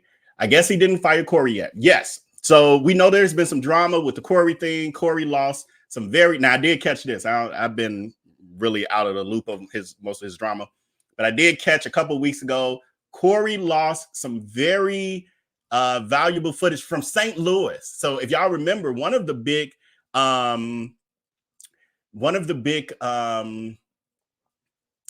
dramas that he had was the hold on, I'm seeing a question here about TikTok. Yes, I'm on TikTok. If you click that link at the top, that link tree link takes you to all of my platforms. But yes, I'm on TikTok as well. Everything is I am Vel B.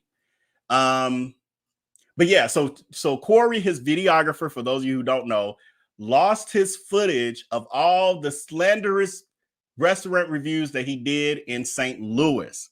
Couldn't find it. I think they're trying to recover it or something, but I don't know if that's happened because, again, I don't pay that much attention to him. But he lost it. Oh, Crooks was livid. He was livid and dragging him in front of the audience. It's so unprofessional. So unprofessional. He claims that he came from a HR background, was an HR director of a international company. I'm like, bullshit. I managed departments at a Fortune 100 company, basically Fortune 100 company, and I got better training than that. I mean, I had to work through HR to do certain things, but I as a manager would not do the sort of things that he does. But anyway, that stuff happened. He is calling him out, and the guy sitting in the car driving next to Darius, as Darius is on his IG live. Yeah, could you believe? And it was irresponsible because I was telling him, how many times did I tell you, Corey, to back it up? And he don't listen, and blah, blah, blah. What? And you an HR girl? Bit of the truth, because he has worked in payroll. Bit of the truth wrapped up in a big ass lie. The truth is, yes, payroll. Some companies, you know, depending on how small the company is, payroll, HR could be, you know, hand-to-hand tasks, or they work together very close. They do work together closely. The big ass lie is, and he probably worked for that company, but probably in payroll. Also, I can't wait to do that, sir. I'm gonna do it one day. When he resigned from his supposed, what is it, Crushfield and Wake? Some of y'all be knowing this stuff. If you know, put it in the chat. But from this huge international real estate company in New York, he claimed he was the HR director with a corner office in a high-rise building. However, when he quit, resigned and put his, because everything's for clicks and views, he took a picture of his typed out letter of resignation on his desk. The way he took the picture, you could clearly tell he was in a cubicle. It's like, corner offices don't have cubicles. Or he was in a cubicle in the corner of the office. Little bit of the truth wrapped up in a big ass lie. That's all. That's how he rolled. But yeah, anyway, so Corey, as of yet, has not been fired. Something's gonna happen eventually, as everything with everybody else. Let me move. I gotta move a little quicker. The food is not that bad. Yeah, you're talking about the licking. The comments that I've seen is people agreeing. There was a couple, I just didn't pull them in, but I saw people in the comments saying, one person was like, oh, I drive an hour to get their food. It's good, blah, blah, blah, this and that. So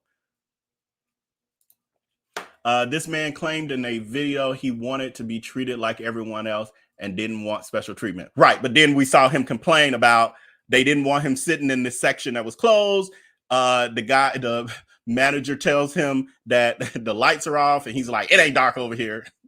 Sounds like special treatment to me. Sounds like you wanted special treatment. Right. He's discussing expecting celebrity treatment. Absolutely. He'll claim all the time that he doesn't want it, but he went to a restaurant a few weeks ago and he goes in like, I think we're supposed to be at the chef's table. Like, I thought you wanted no special treatment. All right. Right. He's trying to be like Keith Lee.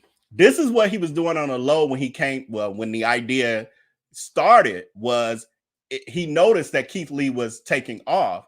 He copied off Keith Lee's idea. And then when people started calling him out about it or asking him, he acted like he didn't even know who Keith Lee was. He did that for about a couple months, try to act like he had never heard of Keith Lee. Dude, you on TikTok. Keith Lee is the biggest on TikTok, like 14 million. Like, it ain't even like 8 million. Darius Cooks got like 1 million something or whatever on TikTok. Keith Lee got 14 plus million followers. And you act like you don't know who he is. Get out of here. I'm thinking that not only does he hate women, he actually hates being black. That's why he goes so hard to tear businesses down. I can't say that I disagree with that. You might be onto something. When I dine at a black-owned restaurant and the experience food isn't good, I send an email. I'll even give it a second chance. Yeah, and I understand from the perspective of, let's go with, he has a following. He decides he wants to do this. Fine, whatever. I can deal with all that. It's the way he tears the businesses down. Even if he does the videos on it. People do it on TikTok and stuff all the time. He has not invented this at all. It's the way he does it that's toxic. You don't need to drag and say, oh, this is horrible. Look at them nasty. They need to do this. They're then get into, like, he's doxed the owners of restaurants, got in the business of saying one restaurant had split because they had an issue with their former business partner and something happened with the restaurants. He exposing all of that and talking about they stole from their friend and all that. Why are you in all that? I thought you was just reviewing the food. And he only did that when they confronted him about how he was reviewing them because he was being so harsh. And they had just recently opened or something. That's what the problem is. Ain't nobody following him for support. We just collected intel. Exactly. That's exactly, like, all these millions of people. Most of the people watching him, the ones who actually pay any attention, more than half are actually just screen recording. Because even for me to put this together, I didn't sit and live watch any of that was happening. I caught up on the internet. I went to the different pages that follow him and the shenanigans, and I put the story together and then pieces I know, and that's how we end up with this. Darius Cooks, a forever victim like Trump. Absolutely. Just heard a little Velnito come out. Yeah, you know Velnito. I channeled him a little bit tonight. He has a strong case of delusion. Yep, mental health issues. He loves throwing rocks and had in his hands. Absolutely. I have a friend who grew up with him, and she said once he got a little fame, he got nasty, and she doesn't like him now. Radiant Goddess. I've heard that quite a few times. I've known Darius way before fame was even like any of this was, you know, a twinkle in his deceiving eyes. When he was 19 years old, I met him. And what I will say is that fame definitely got to his head. He did get, he got worse, but some of that was already in him. He just got worse. So he had a nasty trait. I'm not sure how close that the friend you're speaking of was to him, but he's just gotten worse. It's just worse. Does he have a deviated septum? Why is he always congested? He got some issues with his old nostrils, probably too much hell in it. Too much soot from the hell that he lives in his nostrils. That's why he can't breathe right. He tears down every restaurant he visits. I will say, I hear that a lot, that he tears down every restaurant. Not 100% true. And I like to operate in 100% truth over here. 90% of the restaurants, yes. Not 100%, but 90% about. Now, I would say somewhere around 70, 80% of the restaurants he trashed on some level. And then, you know, he finds these ones here or there. The truth is, the ones that get the best ratings for him are usually upscale, or they, honestly, it don't even matter if you pander to him, because there have been some who have been bamboozled, flying monkeys, who beg him to come to their restaurant. I saw some today begging him to come to their restaurants, and they try to placate to him, and he still dragged them. Those I get a little chuckle, just a little chuckle in my deep in my soul.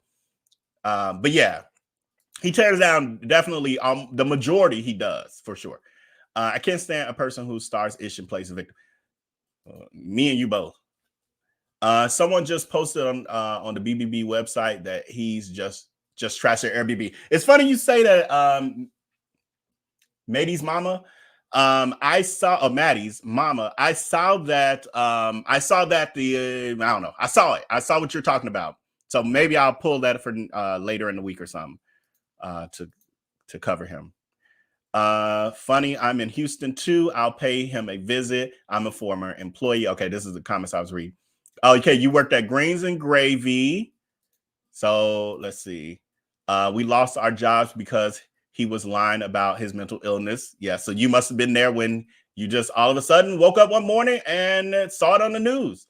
Well, saw him because he never met or had any formal conversations with his staff, or even sent them any direct messages out of respect on any level.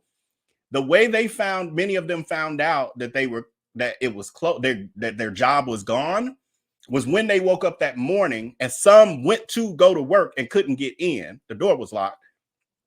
Then he went on his Instagram lives and was on there lying and trying to make it like the employees were the problem. He even said they went in there and stole liquor and all these other things, when they're saying he said that they could have whatever they wanted, and all it's craziness. Saying, I got paid because I was talking to the news and Sonny Anderson. My coworkers didn't receive pay. I told them to make some noise, but they were all scared because we signed DNAs that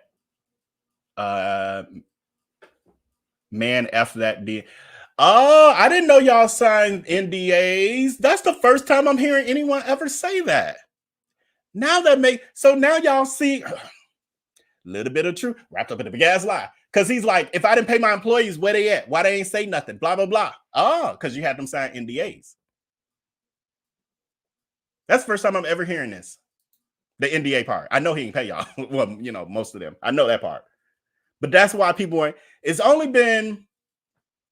I'm not sure if you're the one that did the videos or not, but I've only seen. We got Kiara, who's been very vocal. I don't know if she the one. It was somebody did some YouTube videos. I feel like that's about it. It's like 2 or 3 people max that has come out. That would make sense of why there's nobody speaking. No. It all makes sense now. Thank you for this. I appreciate this.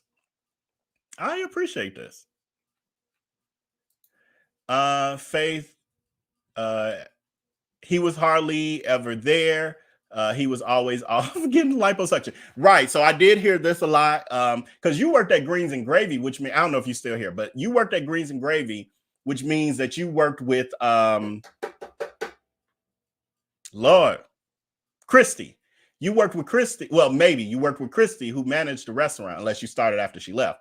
Christy was Darius's good friend from Chicago who went there to save the restaurant when he first opened it because he couldn't handle it. He couldn't manage it. He had a mental health episode and couldn't handle the running of the restaurants. And so he called her crying in his room, in the dark room. She flies down there to help him. I think it was within his first 2 weeks. He only lasted 2 weeks. And he was, oh my God, I can't hear. Like all that. So she went there. I was playing victim. She went there to help him. And she ended up moving down there to run Greens and Gravy and ran it for over a year or something. And then he got mad at her because she had other life aspirations. And when she tried to start working towards her own business while still working for him, he got upset about it and then, you know, cut her off like he does everybody else who tries to have anything going on outside of him. You got to be dependent on him. Yeah. And I also heard, because Christy told the story of how he was like, would be going to Dubai. And he said that for his mental health, when she came there and started helping him with the restaurant, he thanked her by disappearing on her and telling her that his psychiatrist had prescribed him to go travel the world for his mental health. After he had just opened up a restaurant, he had to travel the world. That was what he was prescribed.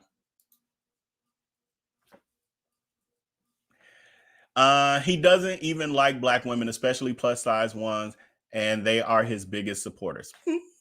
I mean, you're saying it. This ain't coming out of my mouth. I mean, I agree. I've told them a bunch of times. Hopefully they hear you. Most of them ain't heard me. Enchanted Goddess says, so he can't talk trash about people's business. So he can talk trash about people's business, but then block the business owners when they respond. Oh my God. I wish he would go away. Yeah, you and me both. And then I can't stop reporting it because y'all get on me. You've been away too long. Get on this camera. Derogatory bashing with profanities is not a review.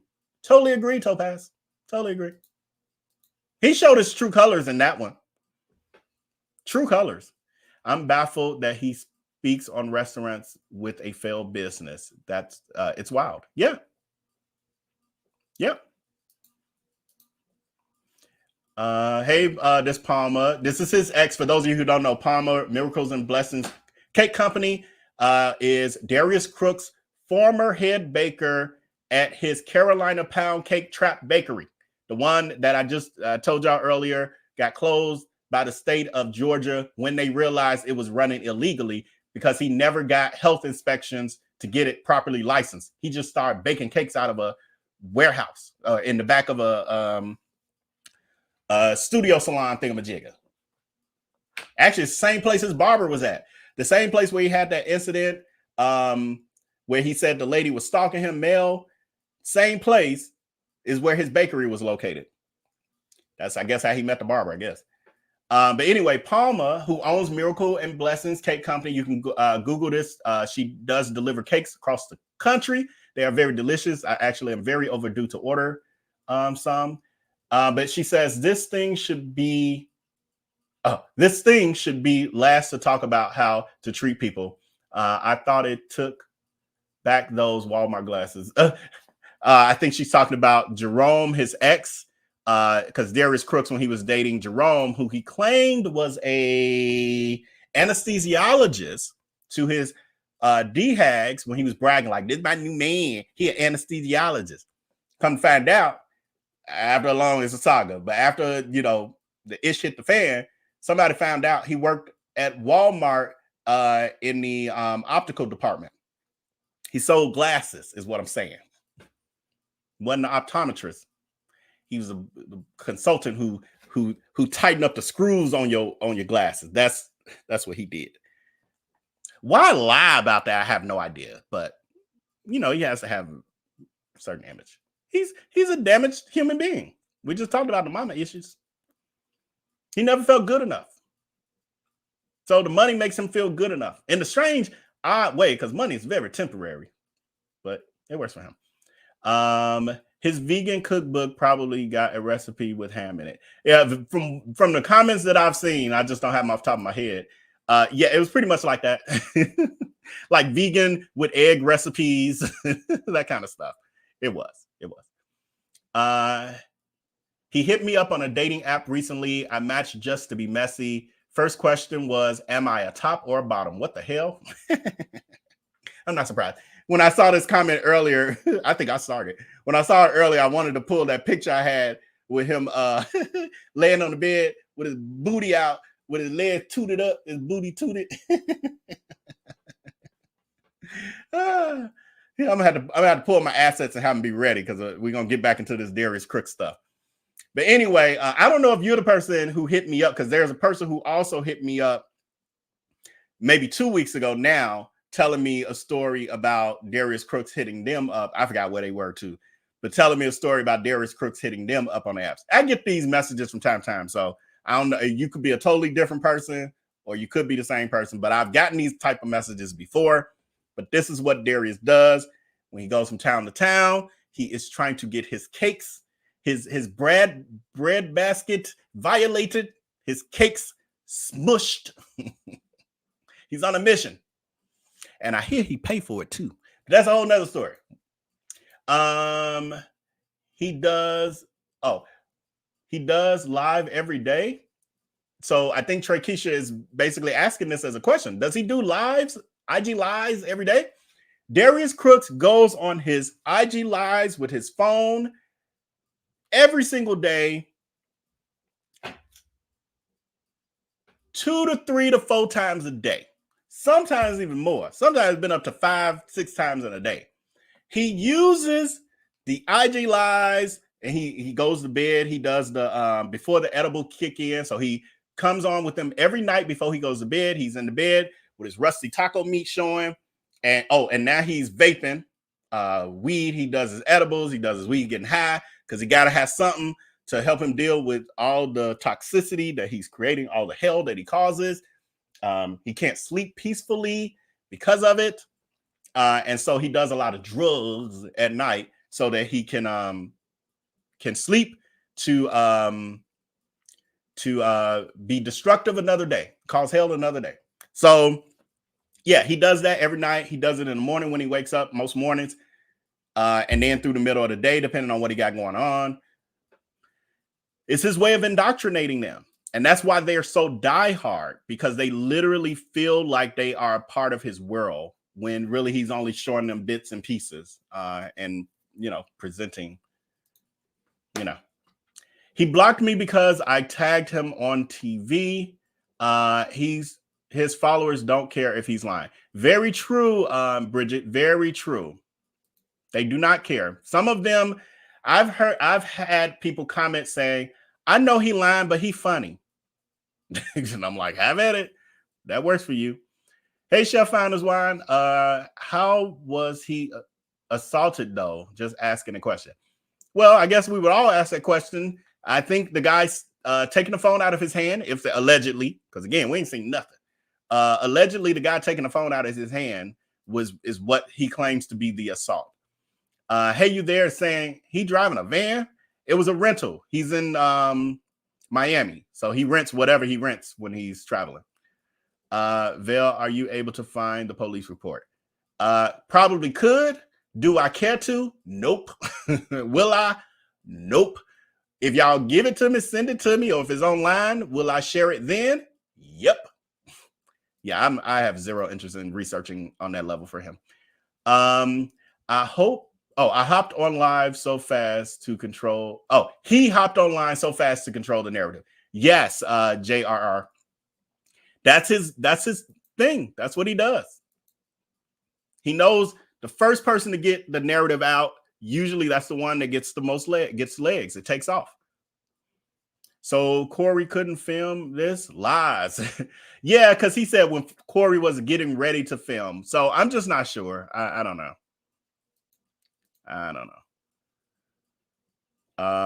Love Me Some Me says, have the police found E-Class? I don't think he'd be hard to find. I think Darius is lying. Camera guy is crazy to travel with him. He puts his whole team in danger with the nasty attitude. Yep. And oh well. None of them are new to what this is, and if they choose to stick with it at this point, have your way, Lord, have your way.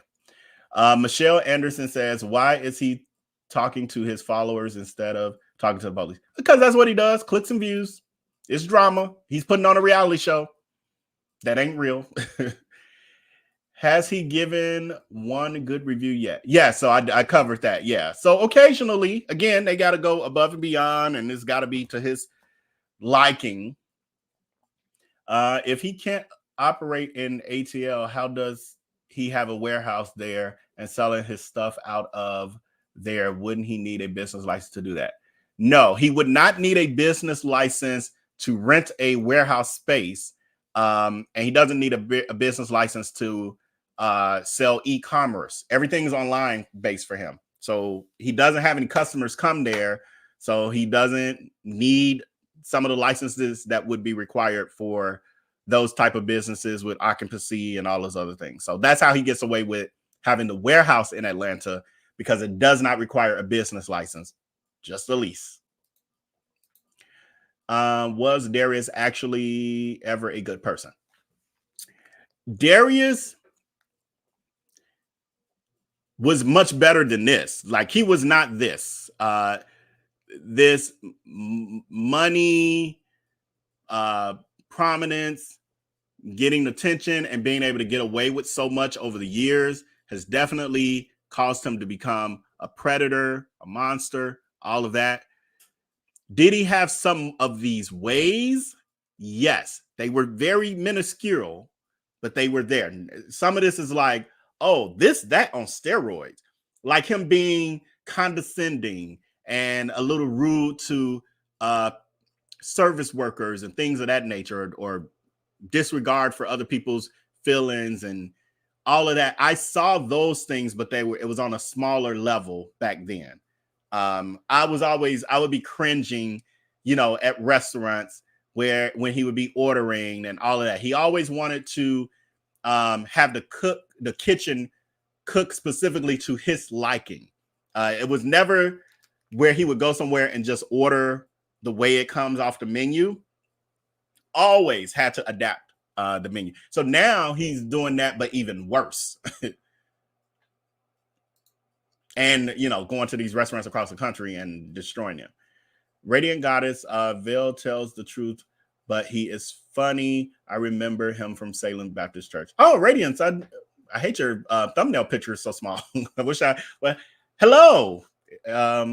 I wish I could see your picture to know if I remember you. Or you can say where you might. Well, I don't know. I went to the church, so I don't know. I don't know. Were we in the choir together? Did we do some events together? What about your daddy? My daddy? This ain't about my daddy. His birthday's tomorrow. Well, his birthday's in a few hours, my daddy. But I think you're talking about Darius Cooks' father. Darius Cooks' father passed away when Darius was 19 years of age. Unfortunately, Darius did not have a relationship with his father. He saw his father a handful of times in his life. He has spoken on his father basically being a deadbeat dad. you know, not showing up when he was supposed to get him. And so Darius sitting on the front stoop, you know, paging his father constantly, and the father never show up, you know, that kind of stuff. So he's been, yeah, that was his relationship with his daddy. And so when his father passed away, I actually met Darius within a couple of weeks of his father passing away. I can't remember the exact timeline, but I met him within a couple of weeks of his father passing away. And I remember him specifically telling me that, because I was trying to be consoling, like, oh my God, you lost your father. That's so, you know, that's so sad, you know, and blah, blah, blah. And he's like, I'm good, because, well, now I know he's dysfunctional. So, but he was like, oh, I'm good. He was like, I went to the funeral and it was like looking at a stranger in the casket. And I was like, oh, ouch. So the way he explained it was because he didn't have a relationship with his father. Looking back on it, we can see how he treats people in general. I just told y'all he cut off his cousin because she didn't want to have an event at his house. At her house, rather. You know, I know my experience with him and how he can turn on people. And again, he's always the victim, paints himself out to be the victim. So I already know how that go. So I can't say 100% that all that's true about his father. What I will say is that his father did have other children. Papa was a rolling stone. So his father did have multiple other children. I forget the number, but I think it was like 5, 6, something like that, maybe a little more. Darius was communicating with at least 2, if I'm not mistaken. One was a sister, I do remember. Don't know what happened with that relationship. Don't know. I can't remember. It seemed like they would talk and then not talk. And I don't hear him talk about no siblings or nothing like that. Well, he don't talk about no siblings. I was gonna say that his mama's the ones he shared with his mama, but he don't even. The dude dysfunctional. What can I say? I don't know what y'all want me to say. What you want from me? What else did you want from me? It's the best answer I can give you. I remember him exposing his sister on Periscope Live once. Yes, little baby, you've been around a long time if you remember that as well. Yes, he drug his sister for her choices in life in respects to having children, etc., whatever. And yeah, that happened. He's also done that about his brother too. And I caught that one. It's about maybe a year, last year sometime, where he even talked about how when he cut his brother off because his brother asked for $100 from his millionaire brother. And he cut him off. The millionaire brother cut off his brother for asking for his little brother for asking for $100.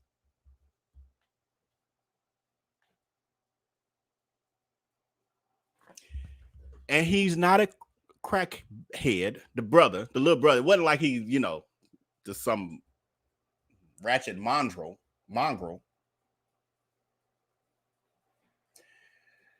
This comment is, in July of 2020, I purchased cakes from the Carolina Pound Cake Company based in Atlanta, Georgia, aka the Trap Bakery.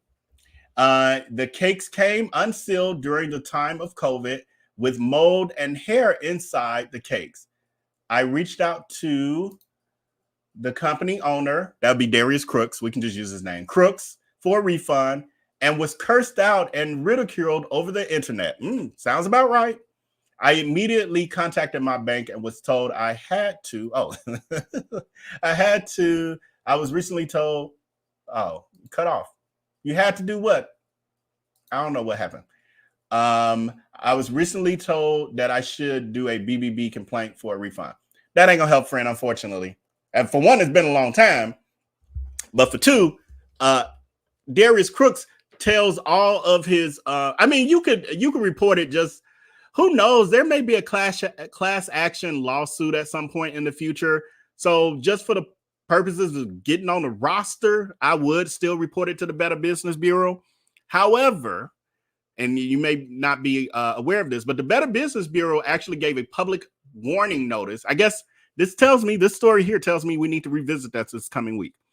But they put out a public notice warning people not to purchase from Darius Cooks, LLC. And it you know, did national, hit the national press and all that good stuff. And one of the reasons that they put out the press release, public notice, was because Darius Cooks was ignoring all of the customer complaints that they had. Darius Cooks' response to them was BBB these nuts, and that they're a nobody organization and they don't mean anything, and that he doesn't work with the BBB because he handles his own customer service. And so there's no need for the BBB. Well, if that was true, your people wouldn't be going to the BBB. They go to the BBB after they have issues like Spanish Harlem where they can't get to you. So unfortunately, yeah, that's it. That's all I got on that. So sorry to hear that, but yeah, I would say just know the BBB won't be able to get your money back. That I know, because it's too many. You got all the people who got it to the point of being reported by the news who weren't able to get their money back. I hate that that your bank couldn't do more for you, because that would have been the route. But with that, we are over 3 hours, and I'm seeing our East Coasters saying it is Midnightville. What are you doing? I got to go to bed, and I'm with y'all. So thank y'all for joining me. It was nice being back here on the YouTube side. I mean, I've been around.